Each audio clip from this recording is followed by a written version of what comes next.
আসসালামু আলাইকুম প্রিয় শিক্ষার্থীরা, আশা করি তোমরা সবাই অনেক বেশি ভালো আছো। তো আজকে আমাদের বংশগতি এবং জৈব অভিব্যক্তি এই যে চ্যাপ্টারটা আছে তোমাদের জীববিজ্ঞান বইয়ের, সেটার উপরে একটা টোটাল ফ্রি ক্লাস তোমাদের জন্য আয়োজন করা হয়েছে, যাতে এই চ্যাপ্টারটার উপরে তোমরা খুব ভালো একটা আইডিয়া পেয়ে যেতে পারো এবং তোমরা যাতে এই চ্যাপ্টারের যে খুঁটিনাটি বিষয়গুলা, যে ধরো কোন টপিকটা পরীক্ষার জন্য ইম্পর্টেন্ট, কোনটা বেশি করে পড়া উচিত, কোনটা কিভাবে পড়া উচিত, এটা থেকে কি সিকিউ আসবে না এমসিকিউ আসবে, কোন টপিকটা সিকিউর জন্য ইম্পর্টেন্ট, কোন টপিকটা এমসিকিউর জন্য ইম্পর্টেন্ট, এরকম বেসিক কিছু জিনিসপত্র তোমাদের জন্য আজকের ক্লাসে খুব সুন্দর করে সাজানো আছে।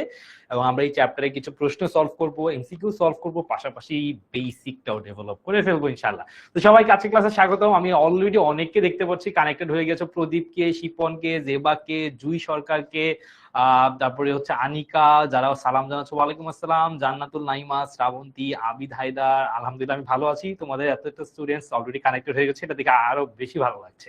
সিস্টার জানকে দেখতে পারতেছি, তারপরে আরো অনেক স্টুডেন্ট অলরেডি কানেক্টেড হয়ে গেছে। তোমরা জাস্ট তোমাদের ফ্রেন্ডকে জানায় দাও যে আমরা জাস্ট 2-1 মিনিটের মধ্যে ক্লাসটা শুরু করে দিব। সো যারা এখনো কানেক্টেড হয় নাই তারা যাতে খুব তাড়াতাড়ি কানেক্ট হয়ে যায়।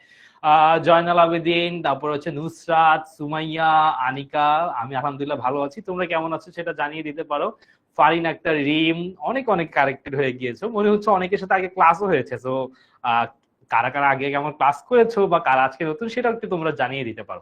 নাহিদা, তাজদিদ, তাহিরা, ওয়ালাইকুম আসসালাম, তাহিরা, মিথিলা, তারপর হচ্ছে আরিফা, জারিন, গালিব, ফারিন। আলহামদুলিল্লাহ আমি ভালো আছি। যারা সালাম জানাচ্ছো ওয়ালাইকুম আসসালাম। আজকে আমাদের জীববিজ্ঞান অধ্যায় 12 এর ফ্রি ক্লাসে তাসিমকে দেখতে পারতেছি, নাহিদা, ফাইজা, জান্নাতুল নাইমা, নূরজাহান, তারপর হচ্ছে মোনালিসা। মোনালিসা, হ্যাঁ মোনালিসা তোমাকে দেখতে পাচ্ছি। আরিফা বলতেছে নিউ স্টুডেন্ট। হ্যাঁ মোনালিসা, আমি আলহামদুলিল্লাহ ভালো আছি। নতুন নতুন সবাই অনেক নতুন দেখতেছি। আচ্ছা ঠিক আছে, ওকে। নতুন হলে তো আগের সাথে আমাদের ক্লাস নাই, মানে ক্লাস হয় না। জয়নাল আবেদিন, আমার নাম কি? আচ্ছা হ্যাঁ, আমার নামটা এখন বলবো, এই জন্য জেনে নিলাম কারা কারা নতুন আছো বা কারা আমার সাথে আগেও ক্লাস করেছো। সো সবাই নতুন, আচ্ছা সবাই নতুন দেখতে পারতেছি। নুসরাত অনলাইন ব্যাচের, ভেরি গুড নুসরাত। ওকে, শামিমা, পিয়াস, রীতা। সবাই দেখতেই পারতেছো। ইভা, তোমরাও সবাই দেখতে পারতেছো। অনন্যা, শ্রাবন্তী, আবির। আমার নাম হচ্ছে আব্দুল্লাহ, পুরো নাম আব্দুল্লাহ শফিক চৌধুরী। আমার বেসিক্যালি মানে আমার নামটা হচ্ছে আব্দুল্লাহ, বাকিটা ফ্যামিলি নেম। আমি পড়াশোনা করছি ঢাকা বিশ্ববিদ্যালয়ের ফার্মেসি বিভাগে। অনেকদিন ধরেই তোমাদের সঙ্গে বায়োলজি টিচার হিসেবে আছি। ইনশাআল্লাহ সামনের দিকেও অনেক অনেক মজার ক্লাস এক্সপিরিয়েন্স তোমাদের সাথে হবে। সো আয়শা, আপন, নুরজাহান, ক্লাসটা নতুন করতেছো, সবাইকে নতুন ক্লাসের জন্য শুভেচ্ছা। আজকে নতুন ক্লাসে আমার সাথে ফার্স্ট ক্লাস হবে তোমাদের, তোমাদের সাথে স্বাগতম জানাচ্ছি আমার সাথে আজকের বায়োলজি ক্লাসটাতে। আমরা দেরি না করি, আমরা আস্তে আস্তে একটু সামনের দিকে আগাই। তো তোমরা মোটামুটি বায়োলজি অনেক দূর পড়ে ফেলছো, যেহেতু ক্লাস 9 পার করে ক্লাস 10-এ আসলা। বাট তোমাদের একটা ঝামেলা হচ্ছে, তোমাদের এর আগের বছরে যে সিলেবাস ছিল, এবার হঠাৎ করে সিলেবাসটা চেঞ্জ হয়ে গেছে, রাইট? সো সিলেবাস চেঞ্জ হয়ে যাওয়াতে একটু তোমরা প্যারায় পড়ে গেছো। অনেক স্টুডেন্ট আমাকে জানাচ্ছিল যে ভাইয়া সিলেবাসটা চেঞ্জ হয়ে গেলো হঠাৎ করে, সামনে এসএসসি পরীক্ষা দিব, মানে সবকিছু মিলে খুবই গোলমাল অবস্থা হয়ে গেছে, তাই। সো তাওহিদ, মিথিলা, আমি ভাইয়ার অনেকগুলা ক্লাস করছি, ভেরি গুড। তাহলে মিথিলা আমার পুরো স্টুডেন্ট। সো যারা নতুন স্টুডেন্ট তাদেরকে আবারও স্বাগতম জানাচ্ছি। তোমরা জানো যে আজকে আমাদের খুবই একটা স্পেশাল দিন। এমন স্পেশাল দিন বা আমাদের আজকের দিনটা খুবই গুরুত্বপূর্ণ একটা দিন। বেসিক কারণটা তোমরা সবাই হয়তো জানো। সবাই একটু গেস করে বলো যে আজকের দিনে এমন কি হয়েছে যে কারণে আজকের দিনটা ইম্পর্টেন্ট। কেউ কি বলতে পারবা? পরিচয় জানতে চাই। ইসরাত জাহানি, আমার পরিচয় দেয়া আছে তো। আমার নাম আব্দুল্লাহ, আমি পড়াশোনা করছি ঢাকা বিশ্ববিদ্যালয়ের ফার্মেসি বিভাগে। হ্যাঁ, ক্লাসটা শুরু করে দিব নাইমা, জাস্ট 2-1 মিনিট, এখনো হয়তো সবাই জয়েন করেনি, যার জন্য 2-1 মিনিট ওয়েট করতেছি। বায়োলজি মনে রাখতে পারে না, কেন পারে না, আচ্ছা সেটাও শিখা দিব আজকে। জাস্ট আজকে একটু বলে ফেলো যে 1 মিনিটের মধ্যে আমরা একটু আজকের দিনটা কেন ইম্পর্টেন্ট, বা তুমি হয়তো ভবিষ্যতে কোনো এক সময় একটা ইতিহাস পড়বা, যে ইতিহাসে হয়তো আজকের দিনের কথাটা লেখা থাকবে, সেটা কি কেউ বলতে পারবা কেন? একটু জাস্ট দেখি কেউ আছে। ইয়েস আনিকা, তুমি ধরে ফেলছো।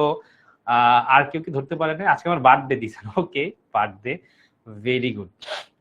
মালিয়া বলতেছে আপনার ক্লাস করলে সব ক্লিয়ার হয়ে যায়, ওকে, অনেক অনেক জোস। Let's start. ইয়েস জান্নাতুল্লাহ ইমা। রাফান বলতেছে ভাইয়া আপনি কি বলছে খেয়াল করি নাই। আচ্ছা, বায়োলজি ক্লাস করতে খুব ভালো লাগে আমার, okay, all good all good. Anika, march for Gaza. Sir আজকে আমার প্রথম ক্লাস আপনার সাথে, ভেরি গুড। হ্যাঁ, অনেকে ধরে ফেলছো জিনিসটা, আজকে তোমার বার্থডে দিয়েছেন, কোনো সমস্যা নাই, সুমাইও ধরে ফেলছে। সো অ্যাকচুয়ালি এই জিনিসটা তোমাদের সাথে শেয়ার করা উচিত এবং শেয়ার করা জরুরি। এবং আজকের দিনটা যে এত ইম্পর্টেন্ট, আমরা 10 মিনিট স্কুল থেকেও জিনিসটাকে, আজকের দিনটাকে অবশ্যই এটাকে একটা ইম্পর্টেন্ট ডে হিসেবেই আমরা এটাকে কাউন্ট করি। এবং আজকের দিনে পুরো বাংলাদেশ ব্যাপী, পুরো বিশ্বব্যাপী যে বিষয়টা সবার সামনে চলে আসে, সেই জিনিসটা তোমাদেরকেও জাস্ট এক মিনিট একটু বলে নেওয়া উচিত। তার কারণটা হচ্ছে তুমি কত সুন্দর করে আমার সাথে বসে সন্ধ্যায় ক্লাস করতেছো, তাই না? কিন্তু ওই যে তুমি চিন্তা করো, তোমার মতোই হয়তো একটা স্টুডেন্ট ক্লাস 10-এ পড়ে, সে হয়তোবা সেই ক্লাস 10-এর স্টুডেন্টটাই হয়তোবা তোমার এরকম ক্লাস করতে পারতেছে না, তার কিন্তু বাড়ি নাই, ঘর নাই, কেউ এসে তার বাড়ি ঘর উড়া দিছে। সো তুমি যতটা প্রিভিলেজ, কত সুন্দর, আমি তো ক্লাস নিচ্ছি এসিতে দাঁড়ায়, পিছিয়ে এত বড় একটা স্ক্রিন, সামনে ক্যামেরা, সবকিছু কত সুন্দর, তাই না? সবার তো এরকম একটা সুন্দর বাসা ছিল ওখানেও। তো তাদের বাসাটা আজকে নাই, তারা খোলা আকাশের নিচে বসে আছে। তাদের হয়তো আরো অনেক কিছু ছিল যেটা তাদের কাছে এখন নাই। তো এই জিনিসটা কিন্তু আমাদের জন্য খুবই স্যাড। এবং আমরা বাংলাদেশে বসে যখন দেখতেছি, এটা পুরো বিশ্ব যখন দেখতেছে, এটা কিন্তু আমাদের সবারই তাদের জন্য অ্যাটলিস্ট দোয়া করা উচিত, তাদের জন্য অ্যাটলিস্ট আমাদের যতটুকু যার পক্ষ থেকে সম্ভব সাহায্য করা উচিত। এবং অবশ্যই আমরা এই জায়গাটায় সবাই একটু মাথায় রাখবো। এবং আজকের দিনটা হয়তো বা ভবিষ্যতে ইতিহাসের পাতায় খুব সুন্দর করে লেখা থাকবে এবং একটা বিশ্বের মাইল ফলক হিসেবে থাকবে। ঠিক আছে, তো আমরা অবশ্যই প্যালেস্টাইনের সঙ্গে থাকবো, পাশে থাকবো। এবং যেখানে অমানবিক একটা যেই নির্যাতন চলতেছে, সেটা বিপক্ষে অবশ্যই আমরা থাকবো এবং আমরা চেষ্টা করবো আমাদের জায়গা থেকে সর্বাত্মক সহযোগিতা করার জন্য। ঠিক আছে, তো আসো আমরা একটু সামনের দিকে আগাই এবং তোমাদের জন্য প্রথমেই যে একটা প্রশ্ন, সেই জিনিসটা একটু দিয়েই শুরু করি। তো প্রথমেই তোমাদের জন্য একটা প্রশ্ন আছে, সেই প্রশ্নটা হচ্ছে যে এখানে একটা ডিএনএ এর ছবি দেখতে পারতেছো আর একটা ক্রোমোজোমের ছবি তুমি দেখতে পারতেছো, রাইট? তো ডিএনএ এর ছবি এবং ক্রোমোজোমের ছবি দেখার পরে তোমার কাছে প্রশ্ন আছে একটা আমার, সেটা হচ্ছে, প্রশ্নটা খুবই সহজ, উত্তরটাও খুবই সহজই হওয়ার কথা। দেখি তোমরা কয়জন এটা কারেক্ট অ্যান্সার দাও। আমার প্রশ্নটা হচ্ছে, ডিএনএ কি ক্রোমোজোম থেকে বড় হয় নাকি ক্রোমোজোমটা ডিএনএ থেকে বড় হয়? ঠিক আছে, তো প্রশ্নটা খুবই সহজ প্রশ্ন, সেটা হচ্ছে কি, ডিএনএ ক্রোমোজোম থেকে বড় নাকি ক্রোমোজোমটা ডিএনএ থেকে বড়? আচ্ছা, একটু উল্টাই লিখি, ক্রোমোজোম এইটা ডিএনএ থেকে বড়। সো তোমরা একটু চিন্তা ভাবনা করে অ্যান্সারটা দিয়ে ফেলো। অ্যান্সারটা খুবই সহজ। যদি তোমার কাছে মনে হয় যে ডিএনএ ক্রোমোজোম থেকে বড়, তাহলে ইয়েস দাও, আর না হলে নো দাও। আমি তোমাদের কাছে এটা ছোট্ট পোল পাঠায় দিই।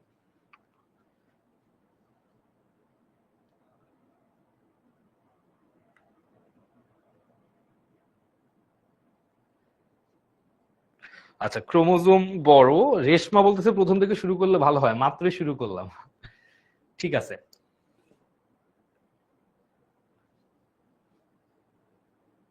ওকে, ক্রোমোজোম বড়, আরিফা বলতেছে ডিএনএ বড়। আচ্ছা, এই কনফিউশনটা আমি অনেকের মধ্যেই দেখছি, যার কারণে প্রথমে এই প্রশ্নটা দিয়ে শুরু করলাম। আশা করি আজকে ক্লাসের মধ্যে দিয়ে এই প্রশ্নগুলো থেকে সবকিছুই তোমাদেরকে সলভ করে দেওয়ার চেষ্টা করব। সো হ্যাঁ, এটা নিয়ে কনফিউশন হয় বলে এই প্রশ্নটা দিয়ে তোমাদেরকে একটু যাচাই করলাম যে তোমরা কয়জন এটা নিয়ে অ্যাকচুয়ালি কনফিউজ, যে ডিএনএ বড় নাকি ক্রোমোজোম বড়। ওকে, সো আমি দেখতেছি অনেকেই এটা নিয়ে খুবই কনফিউজড এবং অ্যান্সার দেখেই সেটা বোঝা যাচ্ছে। কেউ বলছে ডিএনএ বড়, কেউ বলছে ক্রোমোজোম বড়। ওকে, ফাইন। সো দেখি কি অবস্থা দাঁড়ায় জিনিসটার। আমি তোমাদেরকে একটু পরে এই টপিকটাই পড়াবো, তারপরে তোমাদের কাছে আবার অ্যান্সারটা জানতে চাবো। সো আশা করি এর মধ্যে দিয়ে তোমরা কারেক্ট অ্যান্সারটা পেয়ে যাবা। আমি এখনই কারেক্ট অ্যান্সারটা বলবো না। ওকে, সো আজকে আমরা ক্লাসে কি কি পড়বো সেটা আগে একটু দেখাই, তারপরে তোমাদেরকে পড়াবো, অ্যান্সারটাও দিয়ে দিব। সো অ্যান্সারটা দেখি, ততক্ষণে তোমরা চিন্তা করতে থাকো। আজকে আমরা ক্রোমোজোম নিয়ে পড়বো, মানে ক্রোমোজোমের জাস্ট বেসিক আইডিয়াটা, যেটা কথা বললাম একটু আগে, যে ক্রোমোজোমটা কি, জিনটা কি, ডিএনএটা কি, এই যে বেসিক আইডিয়া গুলা, যেটা নিয়ে অনেকের অনেক কনফিউশন থাকে, সেই জিনিসটা একটু তোমাদেরকে বুঝায় দিব। আর মূলত আজকে আমরা ফোকাস করবো মেন্ডেলের পরীক্ষার দিকে, যেহেতু মেন্ডেলের পরীক্ষার জন্য খুবই ইম্পর্টেন্ট, মানে পরীক্ষার জন্য ইম্পর্টেন্ট। মেন্ডেলের যে সূত্র দিয়ে গেছে, মেন্ডেলের যে টোটাল কাজ, এবং সেটা থেকে বিভিন্ন রকমের যে প্রশ্নগুলো হয়, সেগুলো পরীক্ষাতে অনেক বেশি আসে এবং সিকিউ এর জন্য খুবই ইম্পর্টেন্ট একটা টপিক। এই কারণে এটা খুব ভালো করে পড়াবো আজকে, ইনশাল্লাহ আমরা এটাতে বেশি ফোকাস দিব। এবং তারপর পাশাপাশি আরো কিছু কথাবার্তা তো তোমাদের জন্য থাকবেই। যে টপিক পড়াবো সেই টপিকে পরে তোমার জন্য একটা পোল থাকবে। এবং আমি আজকে তোমাদেরকে যা কিছু পড়াবো সবকিছুই এই মাস্টার বুকের মধ্যেই অ্যাকচুয়ালি সুন্দর করে খুবই দেওয়া আছে। তো আমার হাতে যে মাস্টার বুকটা দেখতে পারতেছো, এই মাস্টার বুকটাই আমাদের 10 মিনিট স্কুলের খুবই একটা বলতে পারো যে একদম একটা আইকনিক একটা জিনিস, যেটাতে আমরা প্রত্যেকটা ক্লাস মাস্টার বুক অনুযায়ী সাজাই এবং মাস্টার বুকে আমাদের ক্লাসের সবকিছু দেওয়া থাকে এবং ক্লাসের শেষের যে পরীক্ষার জন্য গুরুত্বপূর্ণ প্রশ্ন কিংবা হচ্ছে এমসিকিউ সবকিছু মাস্টার বুকে খুব সুন্দর করে সাজানো আছে। তো প্রত্যেকটা ক্লাস অনুযায়ী মাস্টার বুকটা ভাগ ভাগ করা, ধরো একটা চ্যাপ্টারে যদি 6টা ক্লাস হয় 6টা ক্লাসে সুন্দর করে ভাগ ভাগ করে মাস্টার বুকে সাজানো। এই মাস্টার বুকটা পড়লে আসলে প্রত্যেকটা টপিকই তুমি খুব সুন্দর একটা প্রস্তুতি এখান থেকে নিয়ে ফেলতে পারবা। সো তোমরা এই ছবিটা দেখতে পাচ্ছ পিছে, এই সবকিছু মাস্টার বুকে খুব সুন্দর করে সাজানো আছে। আমি জাস্ট ওইখান থেকে আজকে ক্লাসে যা কিছু প্রয়োজন দেখানোর মতো সেগুলো আমি দেখাই দিব তোমাদেরকে। তো যে প্রশ্নটা তোমাদেরকে করলাম সেই প্রশ্নটাই, যে ক্রোমোজোম বড় নাকি ডিএনএ বড়। ঠিক আছে, তো চলো সেই সমস্যাটা আমরা সলভ করে ফেলি। প্রথমেই আমি যে জায়গা থেকে শুরু করব সেটা হচ্ছে, তুমি এখান থেকে দেখতে পারতেছো যে আমার এখানে একটা নিউক্লিয়াস আছে। কি আছে আমার এখানে? নিউক্লিয়াস।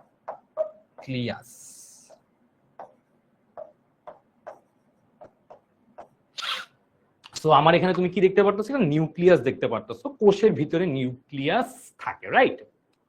সো নিউক্লিয়াস, আচ্ছা অনেকে জিজ্ঞেস করতেছে ভাইয়া মাস্টার বুক এ কোথায় পাবো এটা? সো প্রথম কথা হচ্ছে, এটা হচ্ছে মাস্টার বুকে, মাস্টার বুকটা যদি তোমাকে পেতে হয় তোমাকে অনলাইন ব্যাচে, এখন তো আমরা ফ্রি ক্লাস করতেছি, এটা সবার জন্যই উন্মুক্ত, বাট তোমরা যখন অনলাইন ব্যাচে আমাদের সঙ্গে ক্লাস করবা সাথে মাস্টার বুকটা তোমাদেরকে এমনিতে ফ্রিতেই দেওয়া হবে। সো মাস্টার বুকটা আলাদা কিনতে পাওয়া যাবে না বা এটা বাইরে কোথাও পাবা না, এটা হচ্ছে অনলাইন ব্যাচের স্টুডেন্টদের সবার জন্য আমরা মাস্টার বুকটা সাথে দিয়ে দিই। সো সবাই খেয়াল করো, নিউক্লিয়াস এখানে দেখতে পারতেছো, নিউক্লিয়াস কোষের ভেতরে থাকে এবং কোষের ভিতরে একটা মূল অংশই কিন্তু নিউক্লিয়াস। কোষের সকল কাজ বা কার্যক্রম নিউক্লিয়াস থেকেই নিয়ন্ত্রিত হয়। যেমন আমাদের ব্রেইন থেকে আমাদের বডির সব কাজ নিয়ন্ত্রিত হয়, ঠিক একইভাবে কোষের সব কাজ নিয়ন্ত্রিত হয় এই নিউক্লিয়াস থেকে। এই নিউক্লিয়াসের যখন আমরা ভেতরের দিকে যাব, ভেতরের দিকে গেলে আমরা কতগুলা জালিকার মতো অংশ দেখি না? মানে এই যে আমরা যেটাকে লিথোমার্জিনিক জালিকা বলি, এই যে জালিকার মতো পেঁচানো যে অংশগুলা, এই পেঁচানো অংশগুলো আসলে কি? এই পেঁচানো অংশগুলো আসলে ক্রোমোজোম পেঁচায়, তখন হচ্ছে জিনিসটাকে আমরা ক্রোমাটিন জালিকা বলি। সোজা কথায় নিউক্লিয়াসে যখন আমি ভেতরের দিকে যাব তখন আমি যেটা পাবো সেটা হচ্ছে অ্যাকচুয়ালি এই ক্রোমোজোমটা, সেটা হচ্ছে অ্যাকচুয়ালি এই ক্রোমোজোম। সো নিউক্লিয়াসের ভেতরে কে থাকে? নিউক্লিয়াসের ভেতরে থাকে ক্রোমোজোম। ঠিক আছে, বুঝলাম। এবার ক্রোমোজোমের ভেতরের দিকে যদি আমি যাই, হ্যাঁ আমি একবার একটু জুম করতেছি। প্রথমে কোষের ভিতরে জুম করলাম, নিউক্লিয়াসকে পাইলাম। নিউক্লিয়াসের ভিতরে আরেকটু জুম করি, তাইলে কাকে পাবো? তো দেখি, গেস করো তো ক্রোমোজোমের ভিতরে কে থাকে? ক্রোমোজোমের ভিতরে থাকে এই যে মাইটি ডিএনএ। খুবই ইম্পর্টেন্ট ডিএনএটা আমাদের দেহের মোটামুটি সকল কার্যক্রমের, মানে একদম, সেটা তুমি আমাদের দেহের বৈশিষ্ট্য বলো, আমাদের দেহের অনেক রোগ আছে যেগুলাই তোমার ডিএনএ এর বিভিন্ন জায়গায় প্রবলেমের জন্য হয়ে থাকে। তো ক্রোমোজোমের যদি আমি আরো ভিতরের দিকে যাই তাইলে কাকে পাবো? আমি পাবো ডিএনএ কে। তো এই যে তুমি এখানে পুরো যে অংশটা দেখতে পারতেছো, এই পুরো অংশটাই আসলে ডিএনএ। এই ডিএনএটা এই ক্রোমোজোমের ভিতরে, এখন তুমি বলবা যে ভাইয়া ডিএনএ এত বড়, এটা ক্রোমোজোমের ভিতরে কিভাবে থাকে? ডিএনএটা অ্যাকচুয়ালি পেঁচানো অবস্থায় ক্রোমোজোমের ভিতরে আমরা ইনসার্ট করে দিই। তার মানে ডিএনএটাকে পেঁচানো অবস্থায় আমরা ক্রোমোজোমের ভিতরে দিয়ে দেই। ডিএনএটা অবশ্যই যদি ছোট না হয় ক্রোমোজোম থেকে, তাহলে তো আমি এটাকে পেঁচায় আসলে ক্রোমোজোমের ভিতরে দিতে পারবো না। আমার প্রশ্নটা অ্যাকচুয়ালি যদিও বড় আর ছোটর মধ্যে আমি খুব সহজে বলে দিছি, বাট প্রশ্নটা হচ্ছে অ্যাকচুয়ালি ডিএনএ কি ক্রোমোজোমের ভিতরে থাকে না ক্রোমোজোম ডিএনএ এর ভিতরে থাকে? এটা ছিল অ্যাকচুয়াল প্রশ্ন, যেটা তোমরা এখন এখান থেকে মোটামুটি অ্যান্সার করে ফেলতে পারবা বলে আমি বিশ্বাস করি। সো ক্রোমোজোম, এটার ভিতরে আরো যদি আমি জুম করি, আরো ভিতরের দিকে যাই, পাবো ডিএনএ। এবার প্রশ্ন হচ্ছে ভাইয়া নিউক্লিয়াস দেখাইলেন, তারপর হচ্ছে ক্রোমোজোম দেখাইলেন, ডিএনএও দেখাইলেন, তাহলে জিন কই? হ্যাঁ জিনটা কই? জিনটাকে একটু খুঁজে বের করি। মানে ভাইয়া জিনকে তো আমরা খালি চোখেই দেখি না, তাই না? তো জিনটাকে একটু খুঁজে বের করি আমরা। তো জিনটা যদি আমরা একটু খেয়াল করি, আমি একটু ডিএনএটাকে দেখাই আগে। হ্যাঁ ধরো ডিএনএটা হয় এইরকম, এই হচ্ছে আমার ডিএনএ। ডিএনএ এর একটা ছোট ক্ষুদ্র কার্যকর অংশ, আমি আবার একটু বলি, ডিএনএ এর ধরো এই যে একটা অংশ, ডিএনএ এর একটা ছোট অংশ, এই অংশটা ধরো আমাদের চুলের রংকে নিয়ন্ত্রণ করে। কি করে? চুলের রং নিয়ন্ত্রণ করে। তারপরে ধরো আমাদের এই যে একটা ক্ষুদ্র অংশ, এটা কি করে? এটা আমাদের ধরো দেহের চামড়ার রং নিয়ন্ত্রণ করে। তো এই যে আমাদের চুলের রং, কারো চুলের রং বাদামি হয়, কারো চুলের রং ধরো কালো হয়, কারো চুলের রং হালকা বাদামি হয়, এই যে জিনিসগুলা এগুলা নিয়ন্ত্রণ করে ধরো এই চুলের রং নিয়ন্ত্রণকারী যে জিনটা সেটা। তো চামড়ার রং নিয়ন্ত্রণকারী জিন, চুলের রং নিয়ন্ত্রণকারী জিন, ঠিক আছে, জিন। আর এটা হচ্ছে চামড়ার রং নিয়ন্ত্রণকারী জিন। সো এখন তোমার কাছে আমার যদি প্রশ্ন হয় বা তুমি যদি আমাকে জিজ্ঞেস করো যে ভাইয়া জিনটা কি, জিন এটা হচ্ছে, জিন হচ্ছে ডিএনএ এর একটি ক্ষুদ্র কার্যকর অথবা বৈশিষ্ট্য নিয়ন্ত্রণকারী অংশ। তার মানে ডিএনএ এর একটা ছোট অংশ, ডিএনএ এর একটা ছোট অংশ হচ্ছে জিন, ডিএনএ এর একটা ছোট অংশ হচ্ছে জিন, যেটা কোনো একটা নির্দিষ্ট কাজ করবে। ডিএনএ যদি একটা মেশিন হয়, এটার অনেকগুলো পার্টস যদি থাকে, তাহলে সেই পার্টস গুলো হচ্ছে জিন, ঠিক আছে। সো আমি যদি এবার এক কথায় বলি, সবচেয়ে বড় নিউক্লিয়াস, তার থেকে আরেকটু ছোট হচ্ছে ক্রোমোজোম, আরেকটু ছোট ডিএনএ, আর তার থেকেও ছোট জিন। তাহলে আমি এবার একটু এখানে লিখে দেখাই, সবচেয়ে বড় হবে কি, নিউক্লিয়াসটা হবে সবচেয়ে বড়,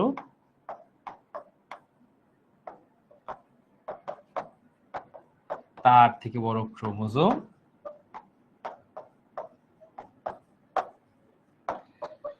তার থেকে বড় ডিএন, সরি তার থেকে ছোট, ক্রোমোজোম থেকে ছোট হচ্ছে ডিএনএ, সবচেয়ে ছোট হচ্ছে জিন। সো এইটার একদম সোজা কথাটা হচ্ছে কি, ক্রোমোজোমটা থাকে নিউক্লিয়াসের ভেতরে, ক্রোমোজোম থাকে নিউক্লিয়াসের ভেতরে। মানে ক্রোমোজোমের বাসা কোথায় যদি আমি জিজ্ঞেস করি, তাহলে তুমি বলবা নিউক্লিয়াসের ভিতরে, ঠিক আছে। তারপর আমি যদি জিজ্ঞেস করি ডিএনএ এর বাসা কোথায়, তুমি বলবা ক্রোমোজোমের ভেতরে, ক্রোমোজোমের ভিতরে। তারপরে আমি যদি জিজ্ঞেস করি জিন এর বাসা কোথায়, এই জিন কিন্তু আবার ওই আমরা যে জিন বলি ওই জিন না, এটা হচ্ছে আমাদের বৈশিষ্ট্য নিয়ন্ত্রণকারী জিন, ডিএনএ এর ভিতরে। এই ছিল হচ্ছে তোমাদের কনসেপ্ট, যেটা তোমরা অনেকেই কনফিউজ হয়ে যাও, ঠিক আছে। সো যারা পারছো তারা তো সেরা, এবার যারা পারো নাই বা পারছো নাকি পারো নাই কোনো বিষয় না, তোমাদেরকে আবার প্রশ্নটা করি। সেই প্রশ্নটা হচ্ছে ক্রোমোজোম বড় হবে না ডিএনএ বড় হবে? দেখি এবার কয়জন কারেক্ট অ্যান্সার দেয়, তাইলে বুঝবো যে তোমরা মনোযোগ দিছো ক্লাসে, ঠিক আছে। আবার সেম প্রশ্ন, ডিএনএ বড় না ক্রোমোজোম বড়? দেখি এবার কয়জন কারেক্ট অ্যান্সার দেয়।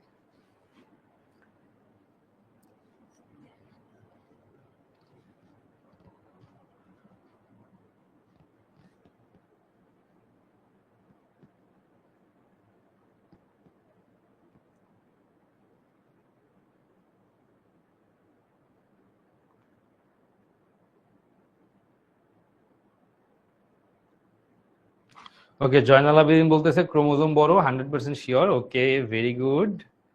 আচ্ছা, এইবার মনে হয় আস্তে আস্তে টনক নড়ছে, তাই না?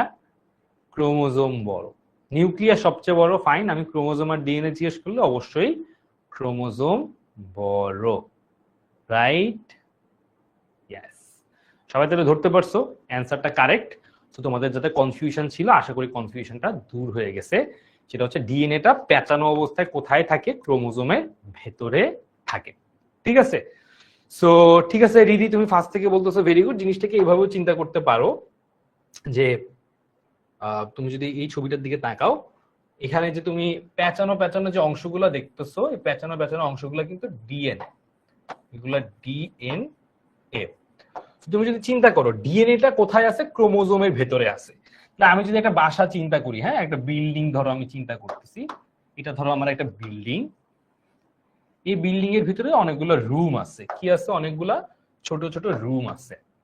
বিল্ডিং এর ভিতরে ধরো এখানে একটা রুম আইকে দেখাই, আমি রুমেকে দেখাই, এখানে এখানে একটা রুম আছে। ওকে,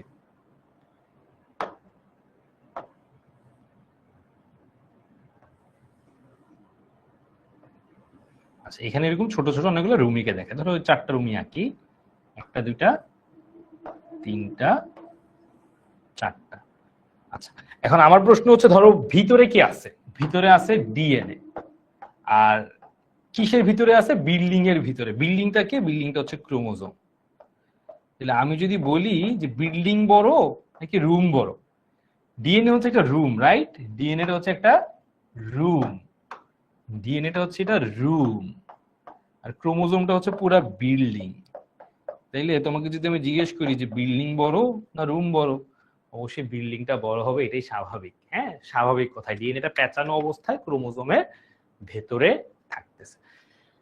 ঠিক আছে, তাহলে বুঝতে পারছো আশা করি সবাই, একদম কমন একটা জিনিস। কমন জিনিসটা আশা করি সবাই বুঝে ফেলছো। এবং এই কনসেপ্টটা কিসের জন্য ইম্পর্টেন্ট, তোমাকে যে আমি একটু আগে কনসেপ্টটা দেখাইলাম, এই কনসেপ্টটা এমসিকিউ এর জন্য অনেক বেশি ইম্পর্টেন্ট। এই কনসেপ্টটা অবশ্যই মাথায় এমসিকিউ এর জন্য রাখবা। আচ্ছা, তো এই জিনিসটা ইম্পর্টেন্ট, তো তুমি মোটামুটি খুব সুন্দর করে এই জিনিসটা বোঝার চেষ্টা করবা। আসো এবার তোমাকে আমি বলি যে এই অধ্যায় থেকে আর কি কি জিনিসপত্র তোমার পরীক্ষাতে আসার জন্য ইম্পর্টেন্ট। এবং আমরা যখন এই ধরো মাস্টার বুকটা থেকে যখন তুমি পড়বা, মাস্টার বুকের প্রত্যেকটা অধ্যায়ের শুরুতে এই বিষয়টা খুব সুন্দর করে দেওয়া আছে যে কোন অধ্যায়ের কোন টপিকটা পরীক্ষাতে বারবার আসে। একটু আগে প্রথমে তোমরা আমাকে একটা প্রবলেম বললা যে ভাইয়া বায়োলজির একটা কমন প্রবলেম হচ্ছে মনে থাকে না। কেন মনে থাকে না? কারণ হচ্ছে ভাইয়া ইনফরমেশন অনেক বেশি।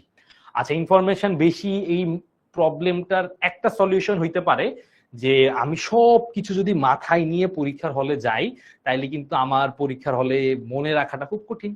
তাহলে আমি যদি একটু কম জিনিস মনে রাখি, তাহলে আমার জন্য জিনিসটা পরীক্ষার হলে লেখাটা ইজি। তাইলে খেয়াল করবা বায়োলজিতে টপিক গুলো স্পেসিফিক। ধরো তোমার একটা চ্যাপ্টারে 20টা টপিক আছে, 20টা টপিকই কিন্তু সিকিউ এর জন্য ইম্পর্টেন্ট না। ঠিক আছে, সিকিউ এর জন্য কিন্তু ধরো 5 থেকে 6টা টপিক ইম্পর্টেন্ট, বাকিগুলো তুমি এমসিকিউ এর জন্য রিডিং পড়ো। এগুলো কিন্তু মনে রাখার জন্য ওই যে সিকিউ কি করতে হবে, ব্যাখ্যা করে লিখতে হবে। কিন্তু এমসিকিউ কিন্তু ব্যাখ্যা করে লেখার কিছু নয়, অপশন দেখো, কারেক্ট অ্যান্সারটা দাগাও। তাইলে ওই যে সিকিউ এর জন্য ইম্পর্টেন্ট 5টা টপিক, সেইটা তুমি পড়ে পরীক্ষার হলে গেলা, সেইটা লেখা সহজ নাকি 20টা টপিকই একদম ঝাঁঝায় মাথায় নিলা, পরে পরীক্ষার হলে গিয়ে দেখলা কিছুই মনে নাই, সেটা সহজ? অবশ্যই 5টা টপিক মনে রাখাটা সহজ।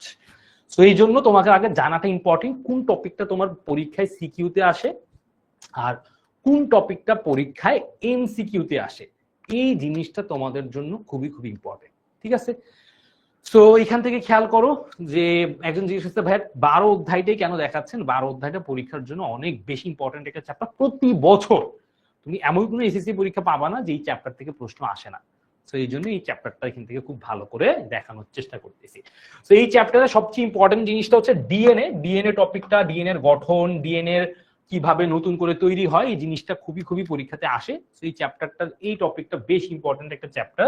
তার পাশাপাশি ডিএনএ পরীক্ষা করা হয়। ধরো একজন একটা ধরো অপরাধ করছে, কাউকে মেরে ফেলছে, তাইলে এই যে একজন একজনকে অপরাধ করছে, মেরে ফেলছে, এখন যে পালায় গেল ধরো একটা অপরাধী, তাকে খুঁজে বের করলাম, এই অপরাধটা যে সেই করছে, এটা করার জন্য কি করা যেতে পারে, বা অপরাধী শনাক্ত করার জন্য আমরা কি ধরনের পদ্ধতি ব্যবহার করি, সেইটা হচ্ছে তোমার ডিএনএ টেস্ট। ঠিক আছে, তো মুমতাহিন বলতেছে স্যার একটু বুঝবো কেমনে যে কোনগুলা ইম্পর্টেন্ট। এই যে তোমাকে বুঝাই দিচ্ছি আমি, এরকম আমরা প্রত্যেকটা ক্লাসেই তোমার বুঝাই দিই যে এই টপিকটা সিকিউর জন্য ইম্পর্টেন্ট, এই টপিকটা এমসিকিউর জন্য ইম্পর্টেন্ট। আমাদের মাস্টার বুকেও সেটা খুব সুন্দর করে লেখা আছে প্রত্যেকটা টপিকের আশপাশে। ঠিক আছে, ওকে, তো প্রত্যেকটা টপিকের আগে আমরা এরকম একটা মানে অধ্যায় শুরুতে এরকম একটা টেবিল বা ইম্পর্টেন্ট টপিক গুলা দিয়ে দেওয়ার চেষ্টা করি, এবং ক্লাসের মধ্যে পড়ানোর সময় জিনিসটা বুঝাই দেওয়ার চেষ্টা করি। ঠিক আছে, সবচেয়ে ইম্পর্টেন্ট যে টপিকটা পরীক্ষাতে বেশি আসে বা খুব কমন যেটা, সেটা হচ্ছে জেনেটিক ডিসঅর্ডার। জেনেটিক ডিসঅর্ডার মানে কি? ধরো তোমরা কি কেউ থ্যালাসেমিয়া রোগটার নাম শুনছো, অথবা কালার ব্লাইন্ড, বর্ণান্ধতা, এইটার নাম কি তোমরা শুনছো কখনো? এটার নাম কি তোমরা কখনো শুনছো?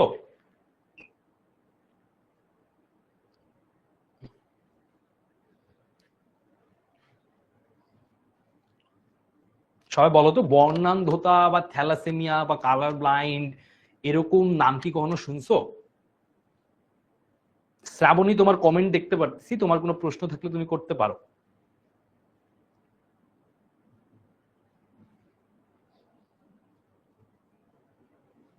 আচ্ছা, তাহিরা শুনছে কালার ব্লাইন্ডনেস, থ্যালাসেমিয়া, আয়েশা শুনে না, ইসরাত শুনছে শুনছে।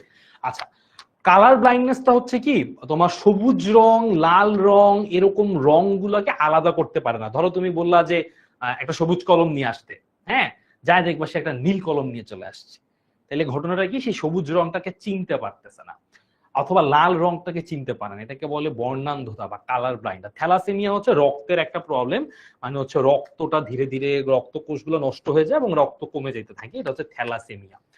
তো এই রংগুলা, এই যে রোগগুলার কথা বলছি, এই রোগগুলা আমাদের দেহে বংশগতীয়, মানে ধরো বাবার ছিল বা মার ছিল, অথবা দাদার ছিল, দাদির ছিল, বা নানা নানি, কারো না কারো থেকে এই রোগগুলো আসে। এই রোগগুলো আমাদের নিজের থেকে, যেমন ধরো আমি যদি অনেক বেশি খাবার খাই আর হচ্ছে ধরো এক্সারসাইজ না করি, কোনো ফিজিক্যাল অ্যাক্টিভিটি, কায়িক শ্রম না করি, আমি ধীরে ধীরে আমার ওজন বেড়ে যাবে, হ্যাঁ, স্থূলতা দেখা দিবে, সেটা আমার প্রবলেম। মানে আমি এক্সারসাইজ করলে হয়তো সেটা ঠিক হবে। কিন্তু এই যে থ্যালাসেমিয়া, বর্ণান্ধতা, এটা এরকম কিছু না, তোমার কোনো হাত নাই এটাতে, এটা বংশগতীয় বৈশিষ্ট্যের ধারা মেনটেন করে চলে আসে। এই রোগগুলোকে বলে জেনেটিক ডিসঅর্ডার। যেমন হয় না যে বাবার ডায়াবেটিস আছে, দাদার ডায়াবেটিস আছে, ধরো তোমার বা ধরো তারপরে যে আছে তারও ডায়াবেটিস আছে, এরকম বংশগতীয় ধারা অনুযায়ী ডায়াবেটিস চলতেছে। তো এই যে রোগগুলো, এগুলোকে বলে জেনেটিক ডিসঅর্ডার। এর মধ্যে এই চ্যাপ্টারে বর্ণান্ধতা, থ্যালাসেমিয়া এই দুইটা আছে, এই দুইটা আমাদের লাগবে, এবং এগুলো পুরোপুরি মেন্ডেলের সূত্রের সাথে সম্পর্কিত। তো মেন্ডেলের সূত্রটা আমাদের খুব ভালো করে বুঝতে হবে, ঠিক আছে? ফাতিহা বলতেছে সেকেন্ড চ্যাপ্টার নিয়ে ক্লাস কবে করবেন? সেকেন্ড চ্যাপ্টার নিয়ে আমাদের ক্লাস অলরেডি চলতেছে, সেটা অনলাইন ব্যাচে ফ্রি ক্লাসে অলরেডি। আমরা সেকেন্ড চ্যাপ্টারটা কবে হবে, অলরেডি মনে হয় সেকেন্ড চ্যাপ্টার ওইটা মনে হয় পার হয়ে গেছে। সো অনলাইন ব্যাচে আমাদের সেকেন্ড ক্লাস চ্যাপ্টার চলতেছে, বাট ফ্রি ক্লাসেরটা এখন অ্যাকচুয়ালি তোমার শিওর না। সো তুমি যদি সেকেন্ড চ্যাপ্টারের ক্লাসগুলো করতে চাও, আমাদের অনলাইন ব্যাচে কানেক্টেড হয়ে যেতে পারো। সো আমরা অ্যাকচুয়ালি টোটাল যেই বিষয়টা আছে সেই বিষয়টাকে মাস্টার বুকের মধ্যেই ইনক্লুড করার ট্রাই করি। সেটা হচ্ছে তোমার জন্য ইম্পর্টেন্ট টপিক, সিকিউ এমসিকিউ প্রশ্ন, টপিকের যে ব্যাখ্যা সবকিছু এক জায়গায় চলে আসলে তোমার পরীক্ষার জন্য অবশ্যই এটা অনেক বেশি হেল্পফুল হয়। সো তোমাদের জন্য মাস্টার বুকটাকে আমি হাইলি সাজেস্ট করবো সবসময়। আর মাস্টার বুকটা যদি তুমি আলাদা করে কোথাও পাবা না, অবভিয়াস, এটা হচ্ছে আমরা আমাদের টেনিস স্কুলের স্টুডেন্টদের জন্য স্পেসিফিক্যালি এটা তৈরি করছি। আর আমরা অনলাইন ব্যাচে মূলত প্রত্যেকটা চ্যাপ্টারকে এমন ভাবে ভাগ ভাগ করে পড়াই যাতে করে তোমাদের প্রত্যেকটা টপিক সম্পর্কে খুব ভালো আইডিয়া হয়, খুব বেশি যাতে তোমাদের উপরে চাপ না পড়ে, ঠিক আছে? সো এটা হচ্ছে তোমাদের জন্য ইম্পর্টেন্ট। আনিকা বলতেছে যে তোমাদের মোট কয়টা অধ্যায় আছে, আমি কনফিউজড। তোমরা এসএসসি যেহেতু তোমাদের সিলেবাসটা শর্ট সিলেবাস, তোমাদের এসএসসি তে 7টা চ্যাপ্টার আছে মোট, ঠিক আছে? সো কনফিউজড হওয়ার কিছু নাই তোমার। তো এখানে দেখতে পারতেছো ম্যাথের একটা ক্লাসে এখান থেকে সবগুলো ক্লাস আমরা ভাগ করি, এবং ক্লাসের শেষে আমরা একটা কোয়েশ্চেন অ্যান্সার ক্লাস দেই, যাতে করে তোমরা খুব সুন্দর করে ওই ক্লাসের যে প্রশ্নগুলো সেগুলো সলভ করে ফেলতে পারো। তো আজকের ক্লাসের শেষেও যখন তোমাদের সমস্যা থাকবে সেটা তুমি আমাদের কমিউনিটিতে জানাই দিতে পারো। আর অনলাইন ব্যাচের ক্লাস আমরা সবসময় কিউএনএ ক্লাস, মানে কোয়েশ্চেন অ্যান্সার সেশনের মাধ্যমে ক্লাসটা করি, ঠিক আছে? হ্যাঁ পালক, তোমার কমেন্ট দেখতে পারতেছি, তোমার কোনো প্রশ্ন থাকলে করতে পারো। সো এই হচ্ছে আমাদের অলমোস্ট মাস্টার বুকের একটা আইডিয়া দিলাম, কারণ তোমরা বলবো যে ভাই আপনি কোথা থেকে পড়াইতেছেন, অবভিয়াসলি আমি মাস্টার বুক থেকে পড়াইতেছি, এবং মাস্টার বুকটা আমাদের জন্য পরীক্ষাতে সবচেয়ে বেশি সব জায়গায় কাজে লাগে। তোমাদের জন্য এখন একটা সেগমেন্ট, এতক্ষণ যা পড়লা জিনের অবস্থানটা কোথায়, এটা তোমরা অ্যান্সার করবে এখন সবাই সুন্দর করে, দেখি কয়জন এটা কারেক্ট অ্যান্সার দিতে পারো। আচ্ছা, এখানে একটা কনফিউশন আছে, তোমরা আগে একটু অ্যান্সারটা দাও, তারপর আমি কনফিউশনটা দূর করে দিচ্ছি।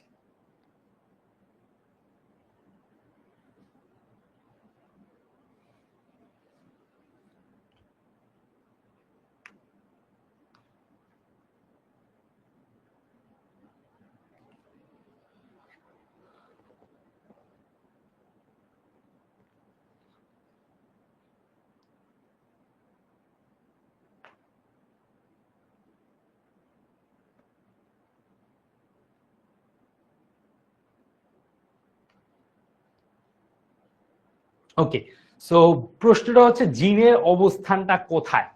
জিনের অবস্থান ডিএনএ তে, ডিএনএ এর অবস্থান কোথায় সেটা যদি বুঝতে পারো তাইলে তুমি মোটামুটি এখান থেকে বুঝে ফেলতে পারবা। ঠিক আছে, যাই হোক অনেকেই কারেক্ট অ্যান্সার দিচ্ছ, কেউ কেউ আবার একটু ভুল করতেছো।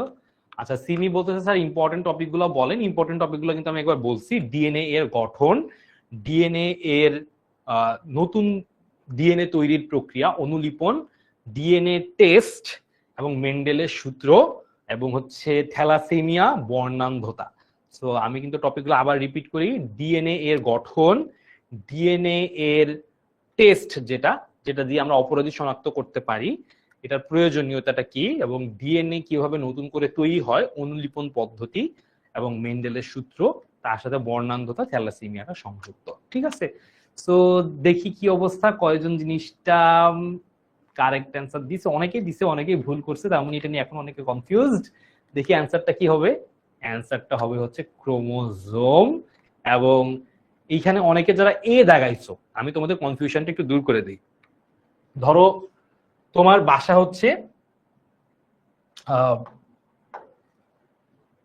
ওকে, হ্যাঁ তোমাদের কনফিউশন হয়তো বা অনেকের এরকম আছে, আমি জাস্ট একটু বক্স দিয়ে আগে এঁকে দেখাই। ধরো সবচেয়ে বড় বক্সটা হচ্ছে নিউক্লিয়াস, সবচেয়ে বড় বক্সটা হচ্ছে নিউক্লিয়াস।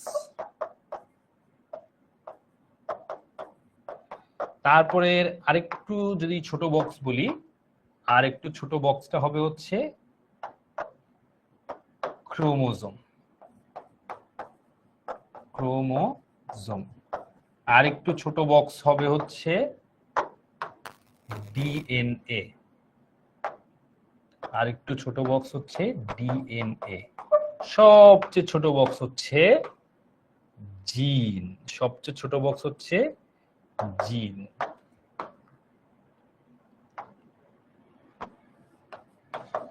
সো তোমাকে যখন আমি জিজ্ঞেস করব তখন তুমি অবশ্যই স্পেসিফিক অ্যান্সার দিবা। যেমন যদি আমি তোমাকে জিজ্ঞেস করি তোমার বাসা কোথায়, ধরো তোমার বাসা ঢাকায়, তোমার বাসা ঢাকায়, আমি বলবো ঢাকার কোথায়, তুমি বলবা যে ধরো ধরো ঢাকার ভিতরে যদি হয় বললাম ধরো মিরপুর, মিরপুরের কোথায়, তুমি বললাম মিরপুর 10। সো স্পেসিফিক, হ্যাঁ স্পেসিফিক। সো মিরপুর 10-এ ধরো, তারপরে বলবা রোড নাম্বার 2। তাহলে আমি যদি তোমাকে জিজ্ঞেস করি তোমার বাসা কোথায়, যখন তুমি ঢাকায় আসো তুমি অবশ্যই বলবো না আমার বাসা ঢাকায়, ঢাকায় আসো মানে তোমার বাসা ঢাকাতে, তার মানে তোমার বাসা। অথবা আমি যদি আরেকটু স্পেসিফিক করে বলি বাংলাদেশ, তুমি অবশ্যই এটা বলবো না যে ভাই আমার বাসা বাংলাদেশ। ঠিক আছে, স্পেসিফিক করে বলবো আমার বাসা ঢাকায়। এখানেও ঠিক একই রকম, ডিএনএ এর ভিতরে থাকবে জিন, আর ডিএনএটা থাকবে ক্রোমোজোমের ভিতরে, তার মানে আলটিমেটলি জিনটা থাকবে ক্রোমোজোমের ভিতরে। তুমি বলতে পারো যে ভাই ক্রোমোজোম তো আমার নিউক্লিয়াসের ভেতরে থাকে। বিষয়টা হচ্ছে স্পেসিফিক অ্যান্সার যখন তোমার কাছে আসে তখন এটা স্পেসিফিক দিতে হবে। যদি এইটাতে ক্রোমোজোম না থেকে, ধরো এখানে অ্যান্সারে যদি ডিএনএ থাকতো, আমি স্পেসিফিক ডিএনএটা লাগাইতাম। যত স্পেসিফিক ততটুকুই আমরা দিতে হবে এখানে। ঠিক আছে, সো এই হচ্ছে মোটামুটি আমাদের বেসিক কনসেপ্টটা ছিল, এবং এই বেসিক কনসেপ্ট গুলো তোমরা সবকিছু আমাদের ওয়েবসাইট থেকেই মোটামুটি আমরা সবকিছু এখান থেকেই সুন্দর করে ক্লাসটা করতে পারতেছো। আমাদের ভবিষ্যতে সকল ক্লাস এই ওয়েবসাইটের মাধ্যমেই হয়, এবং এই সব কিছুই আমাদের আপডেট গুলো কিন্তু তোমরা ওয়েবসাইটে পেয়ে যাবা। এবং আমি যা কিছু পড়াইতেছি সবকিছু স্টাডি ম্যাটেরিয়াল জিজ্ঞেস করো ভাই কোথায় পাবো, তুমি আমাদের অ্যাপে প্রত্যেকটা ক্লাসের শেষে এইটা জিনিসটা পেয়ে যাবা। এবং অবশ্যই এই অ্যাপের অ্যাক্সেসটা পাইতে হলে তোমাকে অনলাইন ব্যাচের একজন স্টুডেন্ট হইতে হবে, অনলাইন ব্যাচের স্টুডেন্ট হইতে হলে অবশ্যই তোমাকে অনলাইন ব্যাচে ভর্তি হইতে হবে। সো এখন আমি পড়াবো হচ্ছে সবচেয়ে ইম্পর্টেন্ট পার্টটা, সেটা হচ্ছে মেন্ডেলের বৈশিষ্ট্য, যে সূত্রটা, এবং মেন্ডেলের বৈশিষ্ট্যটার বা মেন্ডেলের সূত্রের বৈশিষ্ট্যটা পড়ানোর আগে তোমাদেরকে কিছু বেসিক জিনিস সম্পর্কে জানতে হবে। ঠিক আছে, তো এই বেসিক জিনিসটা কি সবাই একটু খেয়াল করো। মেন্ডেলের সূত্রের প্রথম যে কনসেপ্টটা, সেই মেন্ডেলের সূত্রের প্রথম কনসেপ্টটাই হচ্ছে যে মেন্ডেলের সূত্রের জিন, মানে আমরা যে এখন জিন নিয়ে কথাবার্তা বলছি, এই জিন নিয়ে মূলত মেন্ডেলের সূত্রে কিছু কথাবার্তা আমাদেরকে বুঝতে হবে। আচ্ছা, মেন্ডেলের সূত্রের বলার আগে মেন্ডেলের গল্পটা একটু বলে নেওয়া দরকার।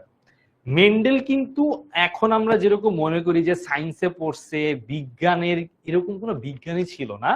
মেন্ডেল কিন্তু ছিল একজন ধর্মযাজক বা খ্রিস্টান ধর্মের প্রচারক, যাদেরকে আমরা বাংলাতে পাদ্রী বলি। হ্যাঁ, ইংলিশে বলে পোপ। সো মেন্ডেল মূলত একজন ধর্মযাজক বা পাদ্রী ছিল। তো চার্চের সামনে তার একটা বাগান ছিল, সেই বাগানে সে একটা মটরশুঁটি গাছ লাগাইছে। তোমরা মটরশুঁটি গাছ চিনো সবাই? চার্চের মধ্যে সে সামনে মটরশুঁটি গাছ লাগাইছে এবং এই মটরশুঁটি গাছ নিয়ে সে খুঁটিনাটি বিভিন্ন পরীক্ষা চালাইতো নিজের মতো করে, এবং তার এই ধারণাগুলা তোমার পরবর্তীতে সে একটা পরীক্ষার ফলাফল আকারে দিয়ে গেছে। কিন্তু কথা হচ্ছে মেন্ডেল বেঁচে থাকার সময় কেউ বুঝতেই পারে নাই যে মেন্ডেল কি জোস একটা সূত্র আবিষ্কার করে দিয়ে গেছে। সো পরবর্তীতে মানুষ বুঝছে যে না, এই জিনিসটা আসলে অনেক অনেক গুরুত্বপূর্ণ। এবং এই মটরশুঁটি গাছ নিয়ে এই জন্য দেখবা আজকের ক্লাসে আমি মেইনলি কথাবার্তা বলবা, তুমি বলবা যে ভাই আপনি মটরশুঁটি গাছ নিয়ে কেন লাগছেন, কেন পড়ছেন এটার পিছে। সো মটরশুঁটি গাছটা ছিল মেন্ডেলের পুরা পরীক্ষণীয় বস্তুর মেইন উপাদানটা, ঠিক আছে? সো এই মটরশুঁটি গাছের মধ্যে দুইটা মটরশুঁটি গাছ সে যেগুলো নিয়ে কাজ করছে, মূলত মটরশুঁটি গাছের মধ্যে লম্বা মটরশুঁটি গাছ নিছে সে, হ্যাঁ লম্বা মটরশুঁটি গাছ নিছে, এবং তার সাথে খাটো মটরশুঁটি গাছ নিছে সে। লম্বা একটা মটরশুঁটি গাছ নিছে আর খাটো একটা মটরশুঁটি গাছ নিছে, এবং এইটা দিয়ে মেইনলি সে একটা পরীক্ষা চালাইছে। তার মানে এখানে আমি বললাম একটা লম্বা মটরশুঁটি গাছ আর এদিক দিয়ে একটা খাটো মটরশুঁটি গাছ, এই দুইটা দিয়ে মূলত তার পরীক্ষা সে করছে। তাহলে মেন্ডেলের সূত্রে পরীক্ষাটা আমি যখন পড়াবো, আমি মূলত মটরশুঁটি গাছের লম্বা আর খাটো এই দুইটা বৈশিষ্ট্যই মূলত পড়াবো। এখন তোমার কাছে প্রথম যে জিনিসটা মাথায় মনে হবে যে ভাইয়া লম্বা আর খাটো এই দুইটা বিষয়ের সাথে আসলে মেন্ডেলের সূত্রের সম্পর্কটা কোন জায়গায়, ওই জায়গাটা একটু আমরা দেখি। ধরো একটা গাছ লম্বা হয়েছে, প্রথম প্রশ্ন হচ্ছে সেই গাছটা কেন লম্বা হয়েছে। আচ্ছা, তারপরে ধরো একটা গাছ খাটো হয়েছে, সেই গাছটা কেন খাটো হয়েছে, ঠিক আছে? এটা একটু সবাই একটু খেয়াল করো, আমরা একটু বোঝার চেষ্টা করি। ধরো একটা গাছ, গাছের তো ডিএনএ আছে তাই না? তো গাছের ডিএনএ এর ভেতরে, গাছের ডিএনএ এর ভেতরে একটা ছোট অংশ আছে, যে অংশটা কি করবে, যে অংশটা গাছটা ধরো লম্বা হবে। ধরো এখানে এই ডিএনএ এর একটা ছোট্ট অংশ যেটা লম্বা, গাছ লম্বা হওয়ার জন্য যে জিন, সেইটাকে আমরা এইখানে দেখতেছি। তো একটা গাছের মধ্যে যেটা লম্বা গাছ, সেটার মধ্যে ধরো এরকম লম্বা হওয়ার জন্য জিন আছে, তো গাছটা অবশ্যই লম্বা হবে। আরেকটা গাছ ধরো আমি দেখি, তো আরেকটা গাছ, সেই গাছের মধ্যে ধরো খাটো হওয়ার জিন আছে। আমি মোট 3টা কেস দেখাবো তোমাকে, এখানে 3টা কেস দিয়ে তুমি আশা করি আমার বেসিক যে জিনিসটা মেন্ডেলের সূত্র পড়ানোর আগে জানার দরকার সেটা তুমি বুঝে যাবা। তো আমি যদি বলি যে এখানে লম্বা হওয়ার জিন আছে, তাহলে তো ভাইয়া ভালো কথা, লম্বা হবে। তারপরে এখন যদি ভাইয়া খেয়াল করো তুমি, এইখানে খাটো হওয়ার জন্য জিন আছে, গাছ খাটো হবে। তুমি বলো ভাইয়া জিনের কাজ কি? জিন হচ্ছে মূলত আমাদের দেহের বিভিন্ন বৈশিষ্ট্যকে নিয়ন্ত্রণ করে। গাছেরও দেহ ডিএনএ যেহেতু আছে, ওদের ক্ষেত্রে জিনগুলো বিভিন্ন বৈশিষ্ট্য নিয়ন্ত্রণ করে। সো এখান থেকে আমি বললাম যে খাটো হওয়ার জন্য যেই জিনটা সেটা আছে, ভালো কথা, বুঝলাম। তাহলে গাছটা কি হবে, খাটো হবে। তাহলে এই গাছটা হবে লম্বা,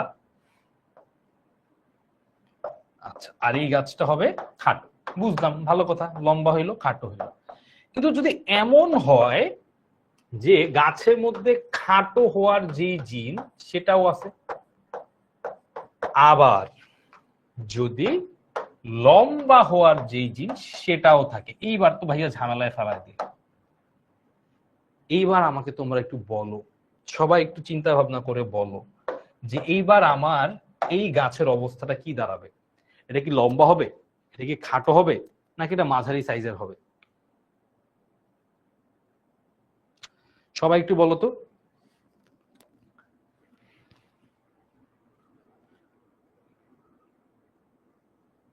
এটা কি লম্বা হবে, এটা কি খাটো হবে, নাকি এটা মাঝারি সাইজের হবে?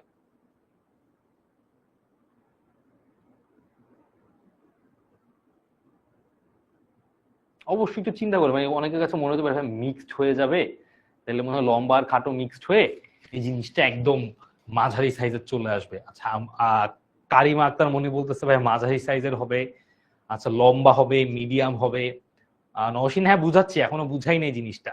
মানে আমি বললাম একটা গাছের ভিতরে জিন আছে, শুধু লম্বা হওয়ার জিন, তাহলে সে তো লম্বা হবেই স্বাভাবিক। একটা গাছের মধ্যে জিন আছে খাটো হওয়ার জিন, তাহলে সে খাটো হবে। লম্বা হওয়ার জিন নাই, তাহলে তো লম্বা হবে না। কিন্তু একটা গাছ যার মধ্যে লম্বা হওয়ার জিনটাও আছে, খাটো হওয়ার জিনটাও আছে, তাহলে তার মধ্যে কি হবে? সবাই লম্বা হবে বলতেছে, অনেকে মাঝারি বলতেছে, ঠিক আছে। প্রকৃত বৈশিষ্ট্য লম্বা হবে, লম্বা হবে, লম্বা হবে, যেটা বেশি থাকবে। তানজিনা একটা ভালো কথা বলছে, একটু জিনিসটা বুঝায় বলি আমি। একটা গাছের মধ্যে লম্বাও আছে খাটোও আছে, তার মানে দুইজনের মধ্যে কম্পিটিশন হচ্ছে। এই কম্পিটিশনে যেই জিতবে গাছটা আসলে সেটাই হবে। প্রশ্ন হচ্ছে কম্পিটিশনে জিতবেটাকে। আমি প্রশ্নটা ঝামেলাটা আরেকটা বুঝাই। একটা গাছ লম্বা, তার মধ্যে লম্বা হওয়ার জিন আছে, খাটো হওয়ার জিন নাই, ভালো কথা। একটা গাছ খাটো, তার মধ্যে খাটো হওয়ার জিন আছে, লম্বা হওয়ার জিন নাই, ভালো, খাটো হয়েছে। আরেকটা গাছ যার মধ্যে লম্বা হওয়ার জিনও আছে, খাটো হওয়ার জিনও আছে। এখন তাইলে তো ভাইয়া ঝামেলা, দুইটার মধ্যে কম্পিটিশন হবে, হয় লম্বা হবে নাইলে খাটো হবে। তাহলে কি কম্পিটিশন হবে সেটা একটু বুঝো। যদি ঘটনাটা এমন হয় যে লম্বা ভার্সেস খাটো, ঠিক আছে, লম্বা ভার্সেস খাটো। আচ্ছা আমি মানুষ দিয়েই দেখাই, লম্বা ভার্সেস খাটো। ওকে, তো এই যে ঘটনাটা আমি বলতেছি, এটা জাস্ট লম্বা খাটো বলে এরকম কনসেপ্ট বলে না, এটা আরো অনেক জায়গাতেই কাজে লাগবে। আমি জাস্ট এইটা বোঝানোর চেষ্টা করতেছি যে এইখানে জিন এর মধ্যে কম্পিটিশন হয়, এই কম্পিটিশনে কেউ জিতে কেউ হেরে যায়। তো লম্বা আর খাটো এর মধ্যে যদি নর্মালি চিন্তা করি যে যদি একটা ফাইটিং হয়, একটা কম্পিটিশন হয়, স্বাভাবিকভাবেই লম্বা জিতে। হ্যাঁ, স্বাভাবিকভাবে বলতেছি, বাট এখানে আরো কনসেপ্ট আছে। তো আমি যদি বলি যে দুইজন যখন একসাথে থাকবে লম্বা আর খাটো, তখন তাদের মধ্যে একটা কি হবে? তাদের মধ্যে একটা কম্পিটিশন হবে। এই কম্পিটিশনে যেই জিতবে, কে জিতবে? কম্পিটিশনে সেই জিতবে যার শক্তি বেশি, যার শক্তি বেশি, এটা মাথায় রাখতে হবে। কম্পিটিশনে সেই জিতবে যার শক্তিটা হবে বেশি। এখন আমি জাস্ট এটা বোঝানোর জন্য বলতেছি, লম্বা আর খাটোর মধ্যে কম্পিটিশন হলে, মারামারি হলে অবশ্যই লম্বা জিতবে, এটা খুবই স্বাভাবিক, এটার শক্তিটা বেশি, আর খাটো এর শক্তিটা কম। তো এই একটা কেসে আমি যেটা দেখাইলাম যে লম্বার শক্তি বেশি, খাটোর শক্তি কম, অবশ্যই লম্বাটা জিতে যাবে। কিন্তু এরকম আরো অনেক সামনের দিকে কেস আসবে যেটাকে আমরা বলবো কি এর শক্তিটা বেশি, মানে দুইটা বিপরীত ধর্মী জিন যখন এক জায়গায় থাকবে, লম্বা আর খাটো দুইজন কিন্তু বিপরীত, এক জায়গায় আছে, তাহলে যে কোনো একজনকে জিততে হবে, হয় লম্বা হইতে হবে নয় খাটো হইতে হবে। এই জায়গায় আমাকে মাথায় রাখতে হবে কার শক্তিটা বেশি, মানে হচ্ছে কোন জিনটা আসলে ডমিনেট করবে। লম্বার জিন কি ডমিনেট করবে নাকি খাটোর জিন ডমিনেট করবে, এটা হচ্ছে প্রশ্নটা। সো লম্বা যে তাকে আমরা এই জন্য খেয়াল করবা সব সময় যে আমরা কি করি, আমরা এইটাকে ক্যাপিটাল টি দিয়ে দেখাই, আর খাটোটাকে আমরা স্মল টি দিয়ে দেখাই। এখানেও একই খেলা, ক্যাপিটাল মানে বড়, বড় মানে শক্তি বেশি, স্মল মানে ছোট, ছোট মানে শক্তি কম। এই জন্য ক্যাপিটাল লেটার দিয়ে যার শক্তি বেশি তাকে দেখাবো, আর স্মল লেটার দিয়ে যার শক্তি কম তাকে দেখাবো, ঠিক আছে। ধ্রুব বলতেছে স্যার লম্বা শক্তি বেশি খাটোর শক্তি কম, এটা কেন? এটা জিনের মধ্যে মারামারি হচ্ছে আসলে। তো এইটা হচ্ছে জেনেটিক্যালি আমরা জিনিসটাকে পরীক্ষা করে করে, ধরো লম্বার সাথে খাটোর বৈশিষ্ট্য মিলাইলাম, দেখলাম সবগুলা লম্বা আসতেছে। তো এইটা একটু পরে আরো ভালো বুঝবা, কিন্তু তুমি এটা মনে করো না যে বাস্তবের মতো মারামারি করায় আমরা এই জিনিসটা করাইছি। তো এটা মেন্ডেলের পরীক্ষার মধ্য দিয়ে তুমি বুঝতে পারবা, ঠিক আছে। তো দেখো লম্বার শক্তি বেশি এবং খাটো শক্তি কম, এটা কিভাবে বোঝা যায় আমি এখনই বুঝাই দিব তোমাকে, তুমি এটা নিয়ে প্যারা খাও না। বাট ফ্যাক্টটা হচ্ছে এটা জাস্ট মাথায় রাখো, লম্বার শক্তি বেশি খাটোর শক্তি কম, এটা হচ্ছে এখানকার একটা বেসিক কনসেপ্ট। তার মানে লম্বা আর খাটো যখন একসঙ্গে থাকবে তখন লম্বার বৈশিষ্ট্যটা প্রকাশ পায়, খাটোর বৈশিষ্ট্যটা প্রকাশ পায় না। এটা হচ্ছে কারণ যে লম্বাটা শক্তি বেশি, ঠিক আছে। তাহলে আমি যে জিনিসটা বুঝাইলাম যে এখানে মারামারি করার শেষে জিতবে কে? অবশ্যই জিতবে লম্বা, তার মানে এই গাছটাও হবে লম্বা। এই গাছটা কেমন হবে? লম্বা। এখনো ঝামেলা শেষ হয় নাই, আরো কিছু জিনিস বোঝানো বাকি আছে, ঠিক আছে? এইবার একটু খেয়াল করো, হ্যাঁ অ্যান্সার লম্বা হবে আরিফা, অ্যান্সার লম্বা হবে, অ্যান্সার লম্বা হবে। এবার একটা জিনিস খেয়াল করো, এই বেচারাও লম্বা, এই বেচারাও লম্বা। এখন প্রশ্ন হচ্ছে এর আর এর মধ্যে পার্থক্যটা কি? লম্বা হওয়ার জিন আমি বলছি টি, ক্যাপিটাল টি, কিন্তু এও লম্বা, এও লম্বা। তাহলে ঝামেলাটা হচ্ছে এখন দুইজনই যদি লম্বা হয় তাহলে পার্থক্যটা কোথায়? পার্থক্য তো অবশ্যই একটা আছে, তাই না? সো পার্থক্যটা কোন জায়গায় একটু খেয়াল করে এবার। আচ্ছা, লম্বা এটার মধ্যে শুধুই লম্বা, খাটোর জিন কিন্তু নাই, তার মানে এটা বিশুদ্ধ। এটা কেমন? এটা বিশুদ্ধ। তবে এর মধ্যে কোনো মিক্সড নাই, শুধুই লম্বা। আর এর মধ্যে যদি খেয়াল করো, এর মধ্যে কিন্তু খাটোও আছে লম্বাও আছে, তার মানে এটা কিন্তু বিশুদ্ধ না, এটা কি? এটা মিক্সড। তার মানে আমি বলবো এটা বিশুদ্ধ নয়। তো দুইটার মধ্যে পার্থক্য হচ্ছে একটা বিশুদ্ধ আর একটা বিশুদ্ধ না। এইবার আরেকটা কনসেপ্ট, সেটা কি? এইখানে যে জিনগুলা থাকবে সেই জিনগুলা জোড়ায় জোড়ায় থাকবে। ভাইয়া জোড়ায় জোড়ায় কেন থাকবে? পিতা এবং মাতা দুইজন থেকে আসবে না, পিতা থেকে একটা জিন আসবে, মাতা থেকে একটা জিন আসবে, এই জন্য প্রত্যেকটা জিন জোড়ায় জোড়ায় থাকবে। ধরো পিতা থেকে আসলো লম্বা জিন, মাতা থেকেও আসলো লম্বা জিন, তাইলে এই দুইজন মিলে কি বানায় ফেলবে? এই দুইজন মিলে, আচ্ছা আর একটু সুন্দর করে দেখাই, পিতা থেকে আসলো লম্বা জিন, মাতা থেকে আসলো লম্বা জিন, এই দুইজন মিলে কি বানায় ফেলবে? টি, জোড়ায় জোড়ায়। তাহলে পিতা থেকে একটা আসে, মাতা থেকে একটা আসে বলে এরা প্রত্যেকে জোড়ায় জোড়ায় থাকবে। এইবার যদি এইটা কি বিশুদ্ধ নাকি অবিশুদ্ধ দেখি, তোমরা একটু বলো তো, এটা কি বিশুদ্ধ নাকি অবিশুদ্ধ তোমরা একটু বলো। পিতা থেকেও লম্বা আসছে, মাতা থেকেও লম্বা আসছে, তার মানে এখানে কোনো খাটোর জিন কিন্তু নাই। তাইলে এটা কি হবে একটু বলো তো, বিশুদ্ধ হবে না অবিশুদ্ধ হবে? কারণ এখানে তো কোনো খাটো নাই, শুধুই লম্বা আছে। তাহলে এটা কি বিশুদ্ধ নাকি অবিশুদ্ধ?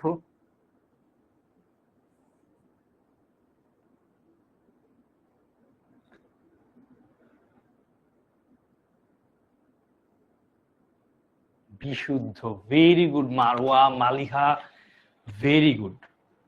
জান্নাতুন Ferdous very good, Halima very good, বিশুদ্ধ।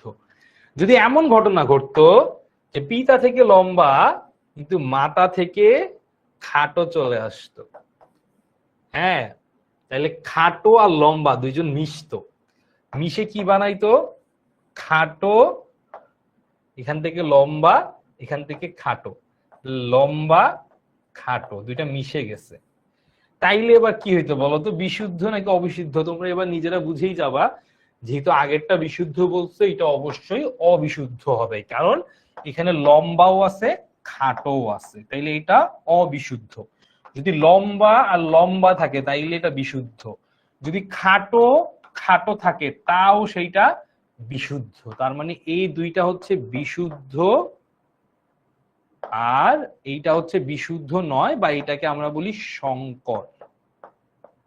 সংকর মানে মিক্সড অবস্থায় আছে, মিক্সড অবস্থায়, বা অবিশুদ্ধ বলতে পারি।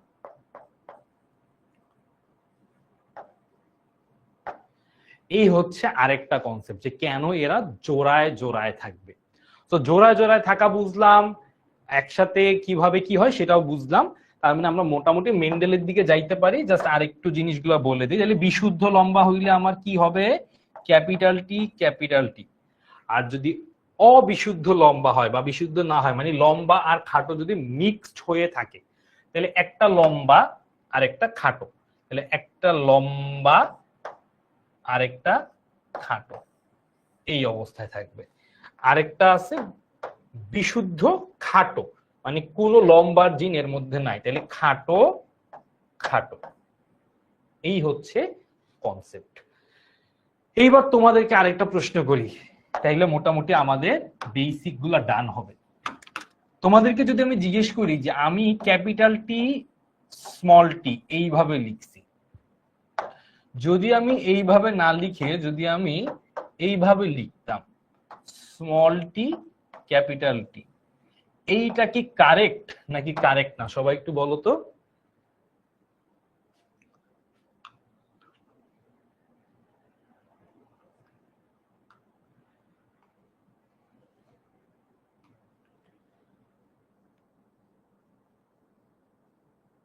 সবাই বলো তো, আমি যেটা দিলাম স্মল টি ক্যাপিটাল টি, আগে স্মল টি লিখলাম পরে ক্যাপিটাল টি লিখলাম, এটা কি কারেক্ট নাকি কারেক্ট না? সবাই একটু বলো তো।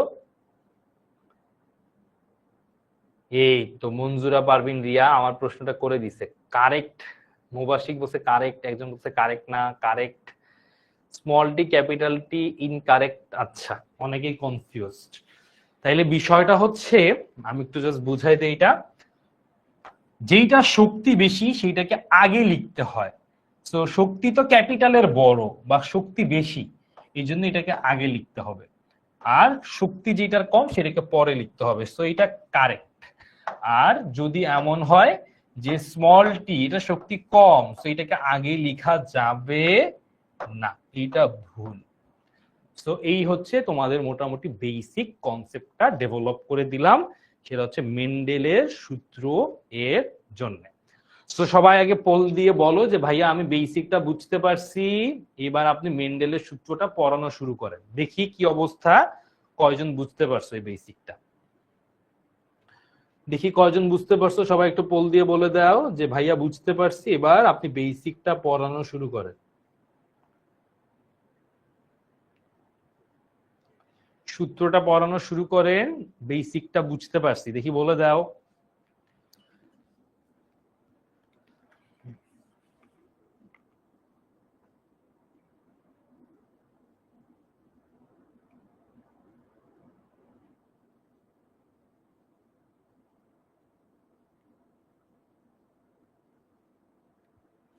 ওকে, জুই বুঝতে পারছে, সবাই বুঝতে পারছে, ওকে রেডি, বুঝতে পারছো, ফাইন।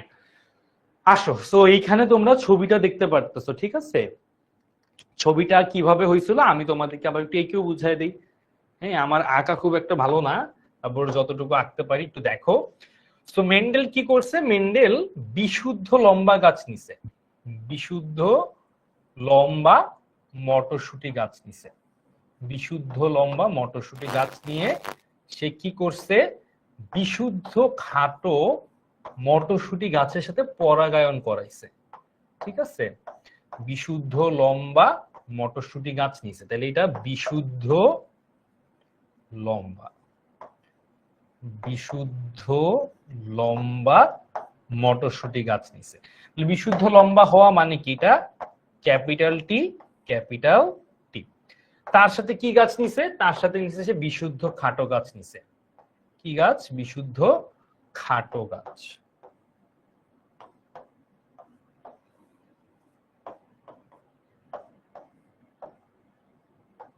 ওকে, তাহলে এটা নিছে বিশুদ্ধ খাটো গাছ। আচ্ছা, তো বিশুদ্ধ খাটো গাছ তার মানে স্মল টি স্মল টি।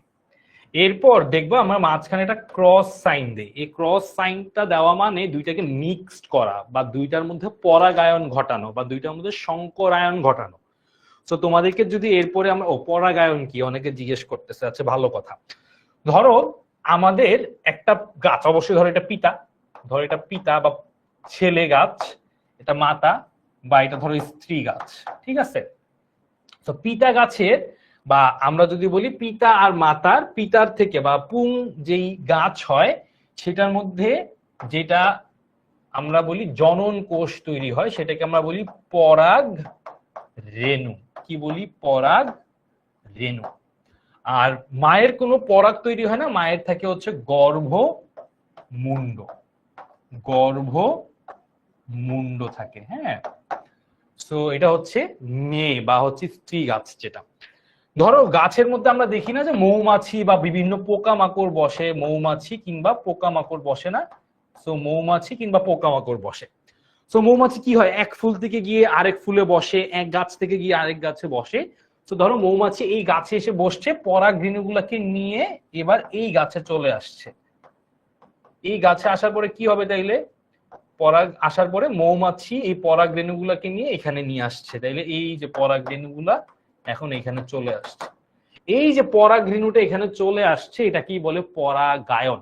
পরাগরেণুকে এক গাছ থেকে আরেক গাছে নিয়ে যাওয়া, এটাই হচ্ছে পরাগায়ন। এই পরাগায়ন মানে পিতার বৈশিষ্ট্যের সাথে মাতার বৈশিষ্ট্যের সম্মিলনটাই হচ্ছে মূলত এখান থেকে আমরা বলতেছি সংকরায়ন বা পরাগায়ন।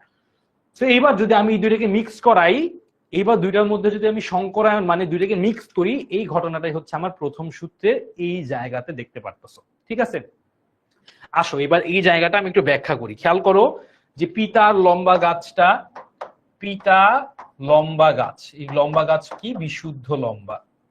চাইলে তুমি এটা মাথাতেও দিতে পারো, কোনো সমস্যা নাই। হ্যাঁ, চাইলে তুমি এটা মাথাতে মানে উল্টায় দিতে পারো যে মাতা বিশুদ্ধ লম্বা আর পিতা হচ্ছে বিশুদ্ধ খাটো, এটা দিলেও কোনো সমস্যা নাই। আর এখানে বিশুদ্ধ খাটো। এদের মধ্যে প্রথম কথা হচ্ছে আমি কি করব, এই যে মাঝখানে একটা ক্রস বলি, আমরা এটাকে বলি ক্রস বা পরাগায়ন ঘটানো, পরাগায়ন না সরি সংকরায়ন ঘটানো।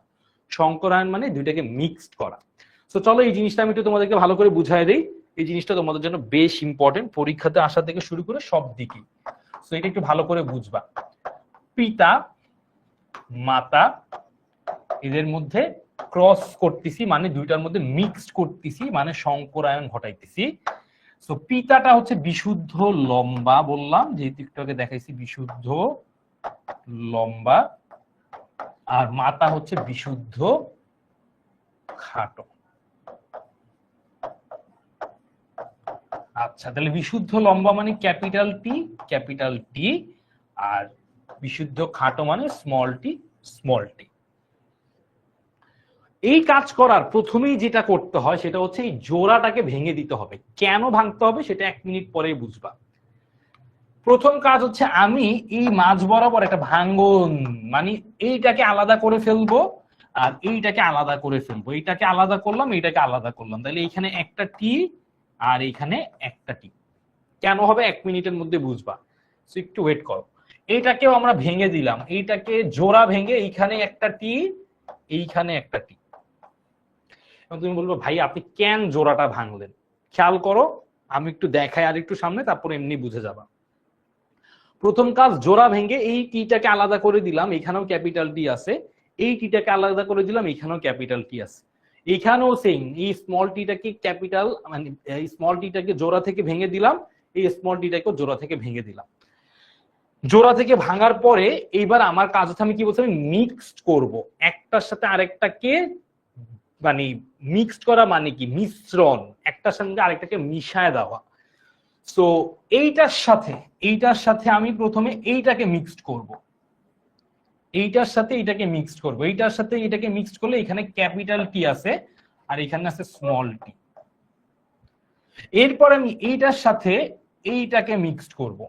হ্যাঁ, তাহলে আমি এইটাকে বলবো ক্যাপিটাল টি আর এইখানে পাবো স্মল টি।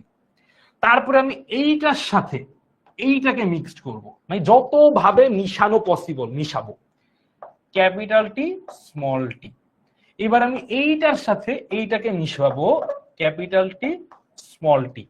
একটু ভালো করে তাকায় দেখো, এখানে আর কোনোভাবে একটার সাথে আরেকটাকে মেশানো সম্ভব না। ঠিক আছে, সবাই বলো তো আর কোনোভাবে মেশানো সম্ভব? যত রকম ভাবে পসিবল সবগুলো আমি এখানে দেখাই ফেলছি, তাই না?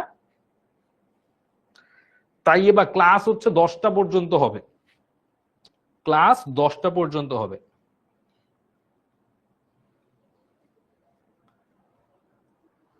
আরিফা বলতেছে আজকে খাতায় কিছু নোট করলাম না, এখন যেটা পড়াইতেছি আরিফা এটা মাস্ট নোট করবা, এটা পরীক্ষাতে আসে, সো এটা অবশ্যই নোট করবা।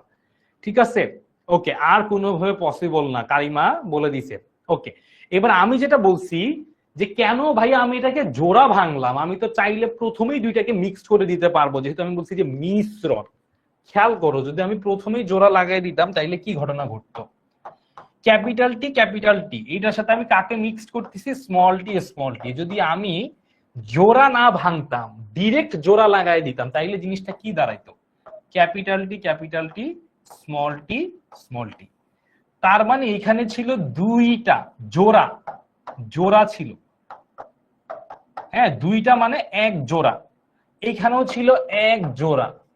এখন দুইটা মিলা এখন হয়ে গেছে চারটা, মানে দুই জোড়া হয়ে গেছে। এটা তো বাবা সম্ভব না। আমি বলছি এখানে থাকতে পারবে সর্বোচ্চ জোড়ায় জোড়ায় দুইটা দুইটা করে থাকতে পারে, চারটা করে এইভাবে থাকতে পারবে না।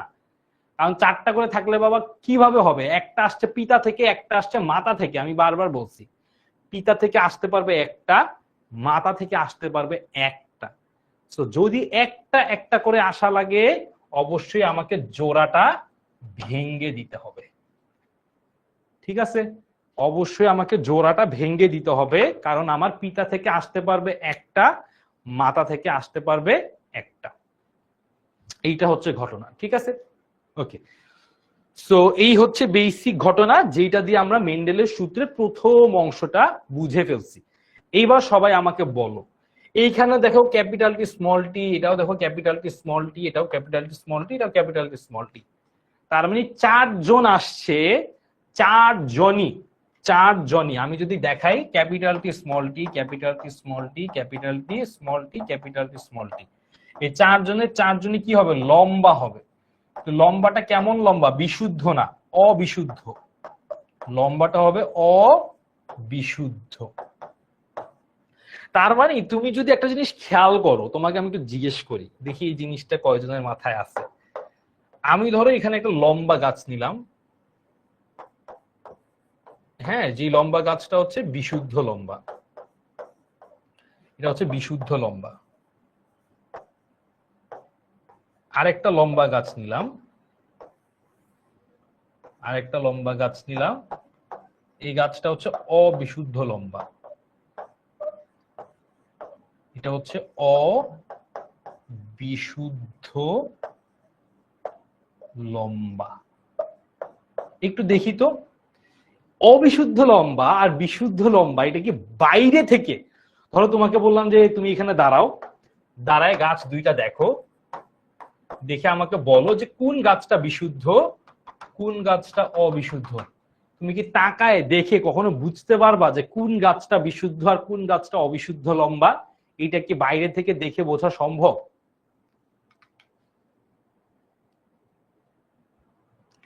এটা কি বাইরে থেকে দেখে বোঝা সম্ভব?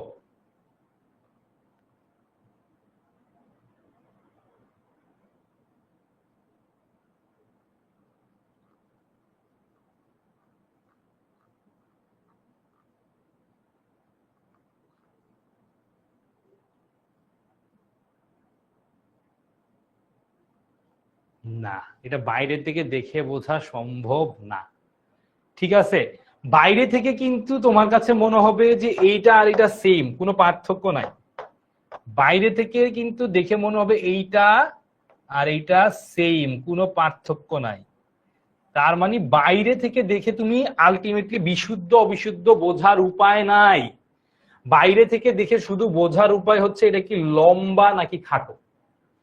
বাইরে থেকে দেখে কিন্তু তুমি বিশুদ্ধ অবিশুদ্ধ এটা বুঝতে পারবা না। ঠিক আছে, সো এটা কি লম্বা নাকি খাটো তুমি খালি এইটাই বুঝতে পারবা। তাইলে বাইরে থেকে দেখে বোঝা কি সম্ভব? হয় এটা লম্বা নাইলে এটা খাটো। ঠিক আছে, তাইলে এইটা লম্বা এই জিনিসটা নাকি এটা খাটো, এইটার একটা নাম আছে, এটাকে আমরা বলি ফিনোটাইপ। ফিনোটাইপ মানে বাহ্যিক বৈশিষ্ট্য। ফিনোটাইপ মানে বাহ্যিক বৈশিষ্ট্য, যেটা খালি চোখে তুমি দেখতে পারবা।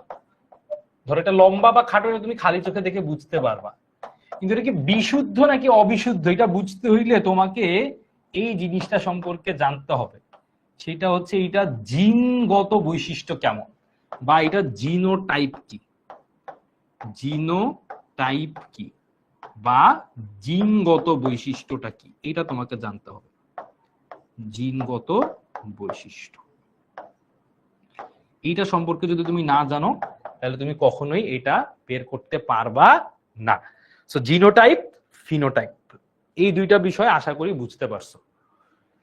আসো তারপর এবার একটু সামনের দিকে যাই। এইবার সেকেন্ড পার্ট। এইবার আমি পিতা মাতা নিলাম।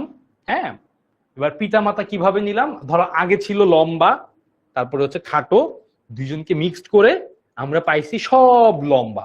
সেই লম্বাগুলা কেমন, সব শঙ্কর লম্বা পাইছি, সব শঙ্কর লম্বা পাইছি। এবার ধরো পিতাও শঙ্কর লম্বা, মাতাও শঙ্কর লম্বা। এইরকম ঘটনা যদি ঘটে তাইলে কি হবে, এটা হচ্ছে সেকেন্ড ফেজ। ঠিক আছে, বুঝতে পারছো? পিতাও শঙ্কর লম্বা, মাতাও শঙ্কর লম্বা, এই জিনিসটা যদি হয় তাইলে আমাদের নেক্সট স্টেপটা আমরা দেখে ফেলি। তাহলে এবার একটু দেখি, পিতাও শঙ্কর লম্বা, মাতাও শঙ্কর লম্বা, এদের মধ্যে আমরা এবার ক্রস করব। পিতা শঙ্কর লম্বা, মাতাও শঙ্কর লম্বা, শঙ্কর বা অবিশুদ্ধ। তাহলে প্রথম কাজ কি, প্রথম কাজ আমার সাথে সাথে করে ফেলো সবাই। প্রথম কাজ হচ্ছে এখান থেকে আমি ভেঙে দিব, ভেঙে দিয়ে ক্যাপিটাল টি কে আলাদা করব, স্মল টি কে আলাদা করব। এইখানেও জোড়াটাকে ভেঙে দিব, দিয়ে ক্যাপিটাল টিটাকে আলাদা করব, স্মল টিটাকে আলাদা করব। এইবার হচ্ছে আমি মিক্সড করা শুরু করব। প্রথমে এইটার সাথে এইটা মিক্সড করব। তাহলে এইটাও ক্যাপিটাল টি, এটাও ক্যাপিটাল টি, তাহলে ক্যাপিটাল টি ক্যাপিটাল টি। তারপরে এইটার সাথে এইটা মিক্সড করব, তাহলে এইটা হচ্ছে ক্যাপিটাল টি, আর এই পাশে হচ্ছে স্মল টি, ক্যাপিটাল টি সাথে স্মল টি। তারপরে খেয়াল করো, এইটা একটা স্মল টি, এইটার সাথে মিক্সড করব ক্যাপিটাল টি, তাইলে ক্যাপিটাল টি স্মল টি। তারপরে এইটার সাথে এইটা মিক্সড করব, এটাও স্মল টি, এইটাও স্মল টি, তাইলে স্মল টি স্মল টি। এইভাবে আমি মিক্সড করে ফেলবো। দেখো আর কোনোভাবে মিক্স করা পসিবল? আইমা, শঙ্কর মানে হচ্ছে মিক্সড, অবিশুদ্ধ। উম্মে সালমা, এই যে আমি একটার সাথে আরেকটাকে মিক্সড করতেছি না, এটাকেই বলে শঙ্কর বা শঙ্করায়ন। ঠিক আছে, সো একটার সাথে আরেকটা যদি মিক্সড অবস্থায় থাকে, যেমন দেখো ক্যাপিটাল টি ক্যাপিটাল টি, এখানে কোনো মিক্সড নাই, দুইটাই বড় লম্বা, কোনো মিক্সিং নাই। ক্যাপিটাল টি স্মল টি, এটা কিন্তু মিক্সড অবস্থায় আছে, এই জিনিসটাকে আমরা বলি শঙ্কর, বিশুদ্ধ নয়। ঠিক আছে, শঙ্কর লম্বা মানে বিশুদ্ধ নয়, অবিশুদ্ধ যেটা, সেটাকে আমরা শঙ্কর বলবো।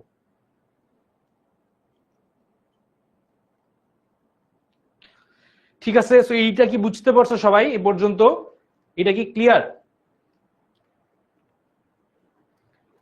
সবার কাছে এই পর্যন্ত? ক্লিয়ার?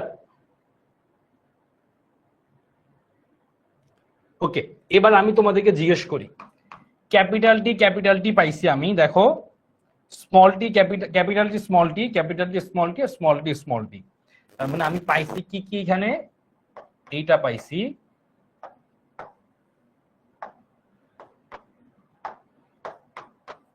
এইটা পাইছি, আর এইটা পাইছি। প্রথমে বলো, এইটা যদি এক বলি, 2 3 4, চারটা পাইছি। তাহলে ভালো কথা হচ্ছে আমি যখন বাইরে থেকে দেখব, এই তিনজনই কিন্তু কি হবে, এই তিনজনই কিন্তু লম্বা হবে। কি হবে? লম্বা।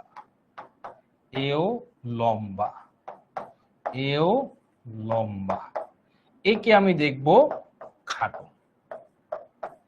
ঠিক আছে, তাইলে আমি যদি বলি এখানে এইগুলা হচ্ছে তোমার জিনের বৈশিষ্ট্য বা জিনো টাইপ,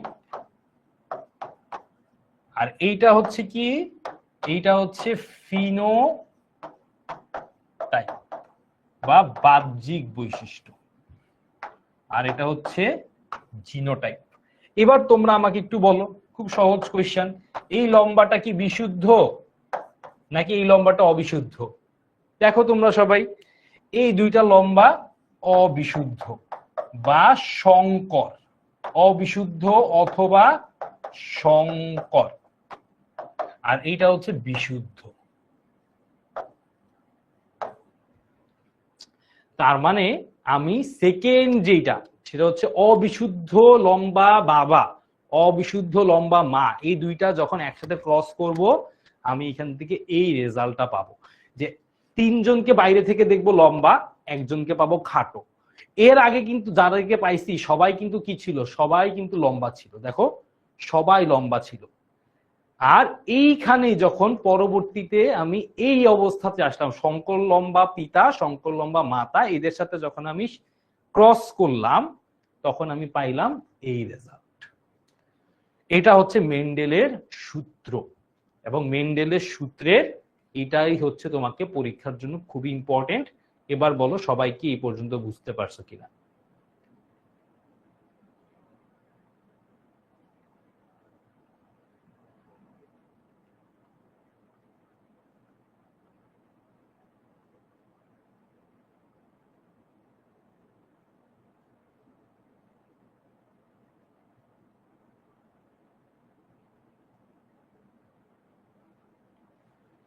ওকে, বুঝতে পারছো সবাই?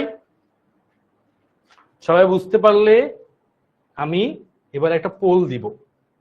তো এই যে এই জিনিসটা তুমি যদি বুঝতে পারো, বা এরকম আরো অনেক ইন্টারেস্টিং কিছু টপিক ক্লাসে থাকে যে টপিকগুলো আমরা নর্মালি রেগুলার ক্লাসে পড়াই। সো তুমি যদি এই গ্রুপটাতে যাও, আমাদের 10 minute school class 10 super students, সবাই এই গ্রুপটাতে কানেক্টেড হয়ে যাবা। এই গ্রুপে গেলে তুমি এরকম আমাদের ক্লাসের আরো ইন্টারেস্টিং টপিক গুলা, ক্লাস মুভমেন্ট গুলা, এগুলা একটু তুমি বুঝতে পারবা। So class 10 super students 10 minute school ফেসবুকের এই গ্রুপটাতে আমাদের সব কিছু ডিটেইলস তুমি খুব সুন্দর করে পেয়ে যাবা, এবং আমাদের প্রতিনিয়ত ক্লাস অ্যাক্টিভিটি গুলো সম্পর্কে তুমি খুব ভালো আইডিয়া পাবা। সো তোমার যদি আজকে ক্লাসে কোনো বিষয় তোমার ভালো লাগে, অথবা তুমি যদি বলতে চাও যে ভাইয়া এই জিনিসটা এইভাবে পড়াইলে আরো ভালো হইতো, সেই জিনিসটা কিন্তু আমাদের এই গ্রুপে শেয়ার করতে পারো, তাতে করে তোমার এই মতামতটা আমরা জানতে পারবো এবং ক্লাসগুলোকে আরো ভালো করে আমরা রিভিউ করতে পারবো। তো তোমার ক্লাস রিভিউটা আমাদের সাথে গ্রুপে শেয়ার করে দিতে পারো, তাতে করে তোমরা ক্লাসের আরো বেটার কি চাও বা কি জিনিস ভালো লাগছে সেটা আমরা বেশি বেশি করতে পারি, সেটা আমাদেরকে জানাইতে পারো। এইবার তোমাদের জন্য একটা পোল, দেখি তোমরা এইটা অ্যান্সার করতে থাকো। আমি একটু প্রশ্নটা তোমাদেরকে ততক্ষণ একটু বুঝাই, তারপরে তোমরা পোলটার অ্যান্সার করো। তো প্রথম যে বিষয়টা এখানে বুঝাইছে সেটা হচ্ছে, আমরা জানি যে লিঙ্গ নির্ধারণে বাবা মার যে ভূমিকা, সেই বিষয়টা মূলত এখানে বুঝাইছে। সেটা হচ্ছে ধরো বাবার এখানে সবসময় এক্স থাকে, মাতার এখানে সবসময় ওয়াই থাকে, এটা আমরা জানি। তো মাতার এখানে এক্স, পিতার এখানে যে ওয়াই, সেই জিনিসটা যে আমরা লিঙ্গ নির্ধারণের ক্ষেত্রে যখন বলি যে পিতার এক্স এবং ওয়াই, মাতার এক্স এবং এক্স, তো পিতার সাথে মাতার যখন তোমার এইখানে ক্রসটা হচ্ছে, এই ক্রসটার মধ্যে আমরা কি দেখতেছি, দেখো এইটার সাথে যখন এইটা মিলছে তখন এক্স এক্স মানে এটা মেয়ে, আর এইটার সাথে যখন এইটা মিলছে, সরি এইটার সাথে যখন এইটা মিলছে, এইটা এক্স এইটা ওয়াই, তখন আমরা কি পাবো, এই জিনিসটা হচ্ছে মূলত পোলে জানতে চাইছে।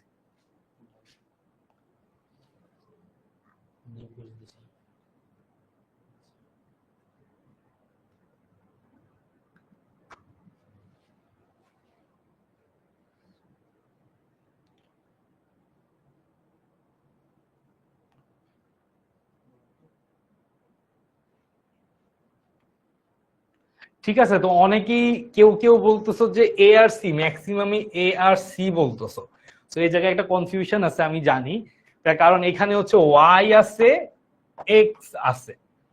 তো প্রশ্নটা হচ্ছে যে ভাইয়া আপনার এখানে ওয়াই ছিল আর এইখানে হচ্ছে এক্স ছিল, দুইটার মধ্যে যখন ক্রস করলেন তখন এটা এক্স ওয়াইও হইতে পারে, আবার ওয়াই এক্সও হইতে পারে। তাইলে কনফিউশনটা হচ্ছে যে আমি এক্স ওয়াই দিব না ওয়াই এক্স দিব। এইখানেই হচ্ছে একটু আগে আমরা যেটা শিখছি, সেটা হচ্ছে যে যার শক্তি বেশি তাকে আগে দিতে হয়, যার শক্তি বেশি তাকে আগে দিতে হয়। তাহলে খেয়াল করো এখানে এক্স এর শক্তি বেশি, ওয়াই এর শক্তি কম, তাহলে আমরা কি করব, অবশ্যই এক্সটাকে আগে দিব, ওয়াইটাকে পরে দিব। তো এক্স কে আগে দিলে ওয়াই কে পরে দিলে জিনিসটা হবে এক্স ওয়াই। ঠিক আছে? So Y X X Y দুইটাই মোটামুটি ঠিক আছে, বাট এক জায়গায় কনফিউশনটা, এটা হচ্ছে শক্তিটা কার বেশি, এটা সম্পর্কে তোমাকে জানতে হবে। সো কারেক্ট অ্যান্সারটা হচ্ছে অ্যাকচুয়ালি এক্স ওয়াই। ঠিক আছে, ভেরি গুড। যারা ওয়াই এক্স বলছে এক্স ওয়াই বলছে তোমরা সবাই ধরতে পারছো।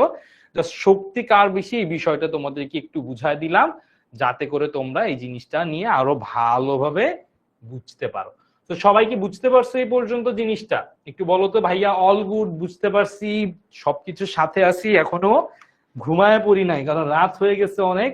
ঘুমায় পড়তে পারো যে ভাইয়া অনেক টায়ার্ড হয়ে গেছি, আর ভালো লাগতেছে না, ঘুমায় পড়ছি।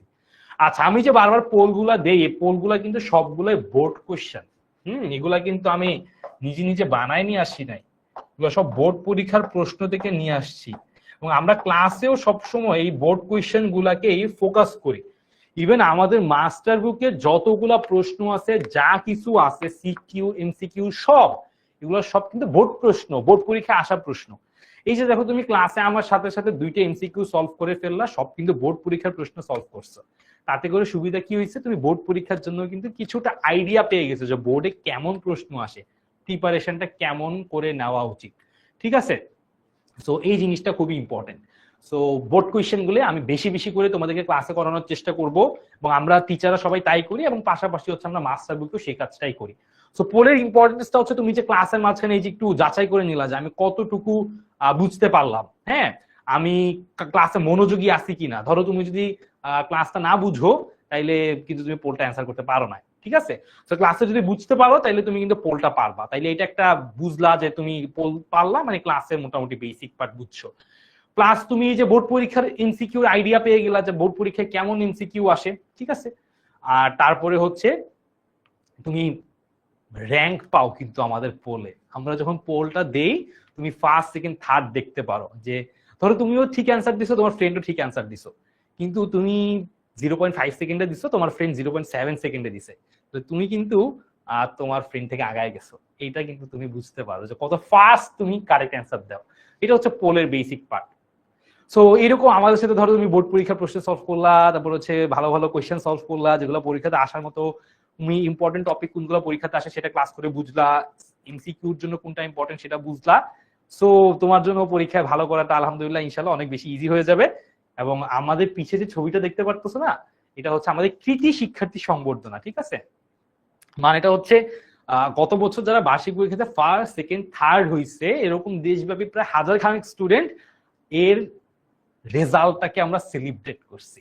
এবং 10 স্কুলের সব টিচাররা আমরা একসাথে ছিলাম, আমার স্টুডেন্টরাও আসছিল পুরো বাংলাদেশ থেকে, ফার্স্ট সেকেন্ড থার্ড ওয়ার স্টুডেন্টরা। সো আমি চাই বা আমি বিশ্বাস করি তোমরা হয়তো বা নেক্সট ইয়ার আমাদের সাথে এই জায়গাটায় থাকবা, নেক্সট কৃতি শিক্ষার্থী সংবর্ধনাতে। তো সবার জন্য সেই শুভকামনাটা থাকলো। আমরা আরেকটু পড়াশোনা করব, অল্প একটু জিনিসপত্র বাকি আছে। তার আগে একটু দেখাই দিই যে এরকম সুপার সুপার এক্সাইটেড যে ক্লাসগুলো হবে তোমাদের জন্য সামনে, সেগুলোতে কারা কারা তোমাদের ক্লাস নিবে। তো এটা এটা কি দেখে চিনতে পারতেছো কে? এটা হচ্ছে আমি যে ক্লাস নিচ্ছি তোমাদের বিজ্ঞানে। আমি বায়োলজি পড়াবো, ফারদিন ভাই আছেন কেমিস্ট্রি পড়াবেন, আর রিফাত ভাই ফিজিক্স পড়াবেন। তিনজনই একদম ফাটাফাটি টিচার, ক্লাস করলে তুমি বুঝতে পারবা। তো তারপরে হচ্ছে গণিত, সাজন ভাই, ফয়সাল ভাই আর সুস্মিতা আপু পড়াবেন। গণিতটা আমাদের খুবই মানে একদম সুপার ডুপার কিছু টিচার তোমাদেরকে সিমুলেশন দিয়ে, ওয়েবসাইট দিয়ে খুব সুন্দর করে সবকিছু বুঝায় পড়াবে। এবং ইংরেজিতে দেখতেই পারতেছে আমাদের তুর্য, ইকরা আপু, আবু বকর, সবাই কিন্তু ঢাকা ইউনিভার্সিটির খুব ভালো ভালো সাবজেক্টে সবাই পড়তেছে। এবং সিফাত ভাইয়ের অনেক দিনের টিচিং এক্সপিরিয়েন্স তোমাদের সঙ্গে শেয়ার করবে, এবং তোমরা খুব ভালো একটা কি পাবা, একটা ক্লাস এক্সপিরিয়েন্স কিন্তু এখান থেকে পেয়ে যাবা ইনশাল্লাহ। এবং ইতিহাস, সামাজিক বিজ্ঞান, ইতিহাসটা অনেক ভয় লাগে আমার, ছোটবেলায় সাল টাল একদমই মনে থাকতো না। সো এই ভাইয়ারা যেমনে সালগুলা মনে রাখায় একদম অন্য লেভেলের, মানে এরকম টিচার আমি পাইলে হয়তো বা আমি আরো ভালো করতাম। সো এটা হচ্ছে আইসিটি, ওনারা প্রত্যেকেই সিএসসি থেকে পড়া, মানে computer science and engineering. So তোমাদের জন্য অবভিয়াসলি খুব ভালো কিছু ওনারা সামনে নিয়ে আসবেন। আইসিটি টিচাররা আমাদের সবাই। ফাইনালি বাংলা এবং ইতিহাস। তো বাংলা ইতিহাসের মানে আমার কথা শুনে তো কি মানে কেমন মনে হচ্ছে না, মানে চলিত ভাষা, তাই না? আর বাংলার টিচাররা যখন কথা বলে মনে হয় বাপরে বাপ কি সাহিত্য চর্চা করতেছে মনে হয়। সো ইয়াস, ওনাদের কথাবার্তা শুনলেই বোঝা যায় বাংলার টিচার আসলে কতটা জোস। ওনাদের কথাগুলো শুনলে আমার খুব ভালো লাগে। সো এই হচ্ছে বেসিক মোটামুটি আমাদের টোটাল যে বিষয়টা ছিল, যা আমাদের টিচার প্যানেলে অ্যাকচুয়ালি কারা কারা থাকবে। সো আমি তোমাদের জন্য একটা পোল রেডি করে রাখছি, সেটা হচ্ছে এখান থেকে মূলত হচ্ছে বর্ণান্ধতা, হ্যাঁ। এবং এই থ্যালাসেমিয়ার যে রোগটা আমি যে বলতেছিলাম, থ্যালাসেমিয়া নামে একটা রোগের কথা বলতেছিলাম তোমাদেরকে, এই থ্যালাসেমিয়া নামে যে রোগটা, এই রোগটাও কিন্তু হয় তোমার বংশগতীয় সমস্যার কারণে, এবং রক্তের বিভিন্ন কণিকাগুলো নষ্ট হয়ে যায় এই থ্যালাসেমিয়া রোগে। সো চলো তোমাদেরকে একটা পোল দিয়ে দিই, তোমরা অনেকক্ষণ ধরে পোল পোল করতেছো। সো এই পোলটা দেখি তোমরা কয়জন পারো, ঠিক আছে। সো কোনটি লোহিত রক্তকণিকার একটা অস্বাভাবিক রোগের নাম? যেহেতু আমি মাত্র বলে দিছি, এটা মনে হয় সবাই পারবে, বাট এইটাও একটা বোর্ড পরীক্ষার প্রশ্ন। সো এই প্রশ্নগুলো তোমার কাছে দেখে মনে হচ্ছে ভাই এত সহজ প্রশ্ন কেন? বোর্ডে কিন্তু সহজ প্রশ্নও আসে, কঠিন প্রশ্নও আসে। সো সব রকমের প্রিপারেশনই কিন্তু তোমাকে নেওয়া উচিত। সো সবাই একটু দেখি এটার অ্যান্সার দিয়ে ফেলো, যে লোহিত রক্তকণিকার অস্বাভাবিকতা হয় এইরকম রোগের নামটা কি? সবাই একটু বলে ফেলো দেখি কি অবস্থা তোমাদের সবার। এই সবাই বুঝতেই পারতেছে, যেহেতু ভাইয়া বলে দিছি একটু আগে, তাইলে তো এটা নিয়ে কনফিউশন হওয়ার আর কোনো কারণ নাই, তাই না?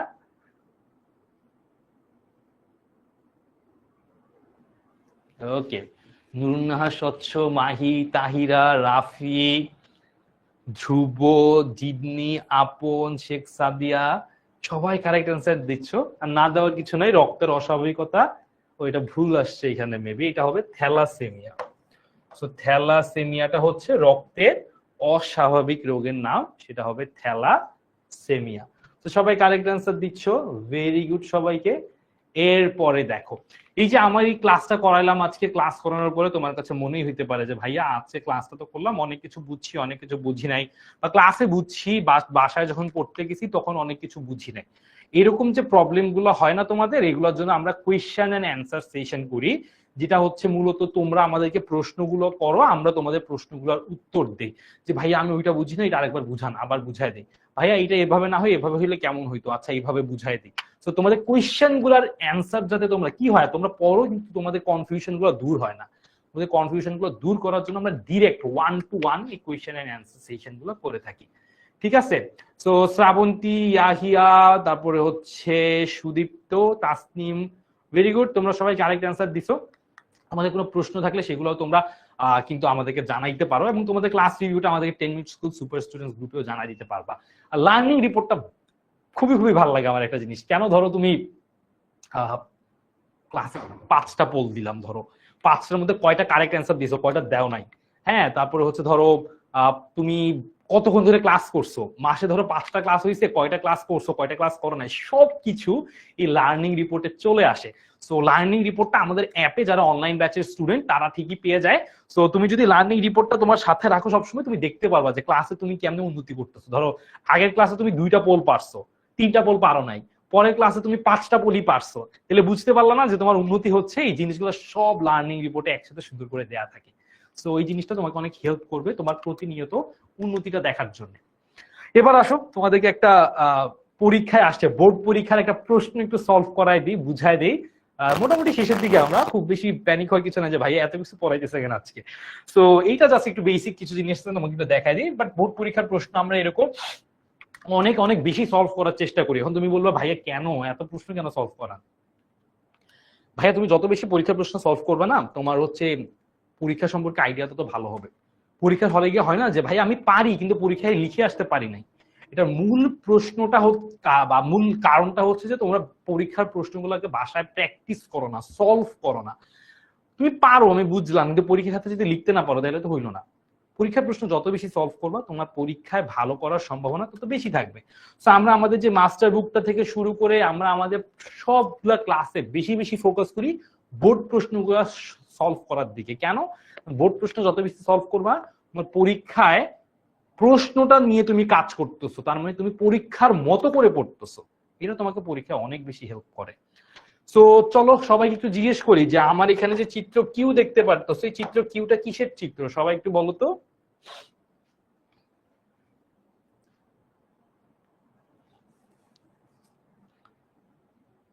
ভাইয়া ক্লাস শেষে কি কুইজ হবে? হ্যাঁ, ক্লাস শেষে আমু তোমাদের জন্য আরো পোল আছে, ক্লাস শেষে তোমাদের জন্য আরো পোল আছে, সমস্যা নাই। হ্যাঁ, শেষ করতেছি, শেষের দিকে আমরা প্রায়। সবাই একটু বলো, চিত্র কিউটা কিসের চিত্র? DNA, very good. Shubho, very good. Fatiha, কিভাবে পারচেজ করবো? মাস্টার বুকটা আলাদা আমাদের জন্য ওভাবে অ্যাভেলেবল না, মাস্টার বুকটা অনলাইন ব্যাচের জন্য অ্যাভেলেবল। তো তুমি যদি অনলাইন ব্যাচে ভর্তি হও তাহলে তুমি মাস্টার বুকটা পেয়ে যাবা। তো অনলাইন ব্যাচে কিভাবে ভর্তি হবা সেটা আমি শেষে দিয়ে বলে দিব। তো অনলাইন ব্যাচে ভর্তি হলে তুমি মাস্টার বুকটা পেয়ে যাবে। আচ্ছা, ওকে। তো চিত্র কিউটা হচ্ছে ডিএনএ। সবাই বলে ফেলছো, খুবই ইজি। আমি তোমাদেরকে একটু গ নাম্বার প্রশ্নটা সলভ করাই দেই। গ নাম্বার প্রশ্নটাতে কি বলছে দেখো, প্রদত্ত অণুটার অনুলিপন প্রক্রিয়া। কি প্রক্রিয়া বলছে খেয়াল করো, অনুলিপন প্রক্রিয়া। ঠিক আছে, প্রদত্ত অণুটার অনুলিপন প্রক্রিয়াটা তোমাদেরকে দেখাইতে বলছে। আচ্ছা, এই অনুলিপন প্রক্রিয়াটাকে এটা আমি একটু দেখাই। ধরো আমি একটা ডিএনএ আঁকি, এখানে একটা ডিএনএ কি একে দেখাই, এই হলো আমার ডিএনএ।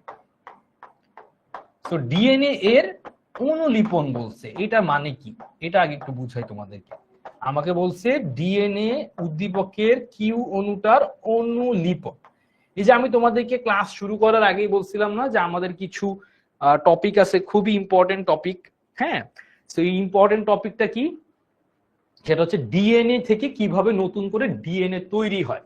তাহলে ডিএনএ অনুলিপন কথাটার মানে হচ্ছে ডিএনএ, আমার কাছে ধরো একটা ডিএনএ আছে, আমি এইটা থেকে দুইটা ডিএনএ তৈরি করব। মানে আমার কাছে আগে ছিল একটা, এখন আসবে কয়টা নতুন করে? দুইটা। এটা কিন্তু এরকম না, অনেকে বলে ভাই এটাকে অর্ধেক করে দিয়েছে, না, এখানে একটা, এখানে ছিল একটা ডিএনএ, আর এখানে তৈরি হবে দুইটা ডিএনএ তৈরি হবে। এক দুই, ডিএনএ এক, ডিএনএ দুই। সো এখানে দুইটা ডিএনএ তৈরি হবে।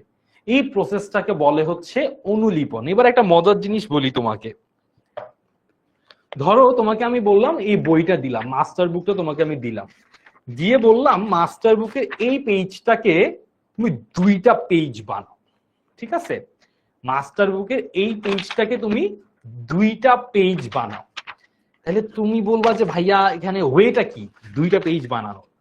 সেম, আমার কথা হচ্ছে একদম সেম সেম, দুইটা পেজ বানাবা।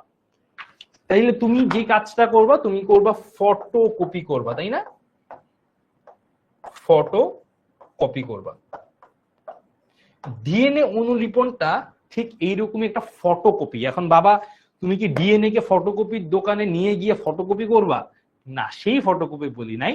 বিষয়টা হচ্ছে ডিএনএ অনুলিপন মানে সেম টু সেম নতুন দুইটা ডিএনএ তৈরি করা।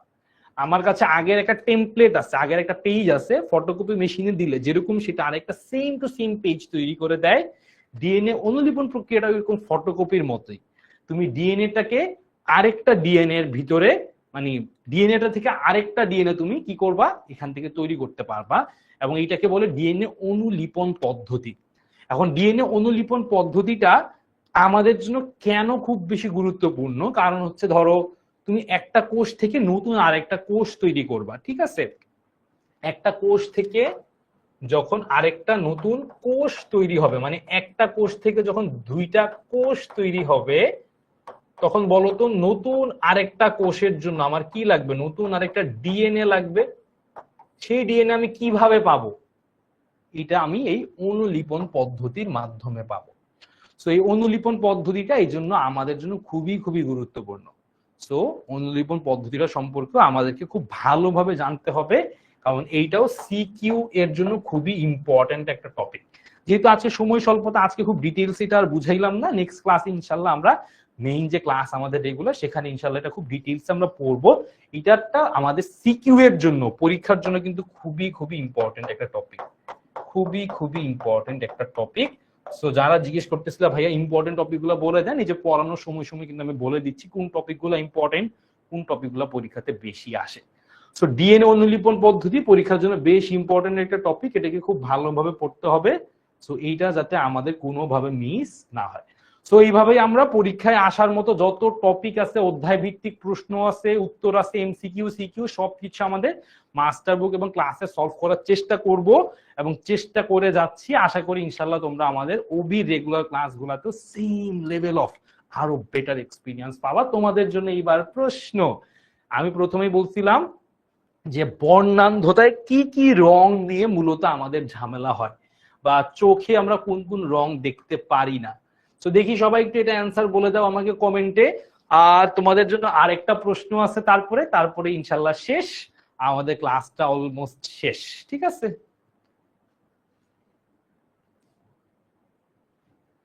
একটু সবাই এটার অ্যান্সার করে ফেলো।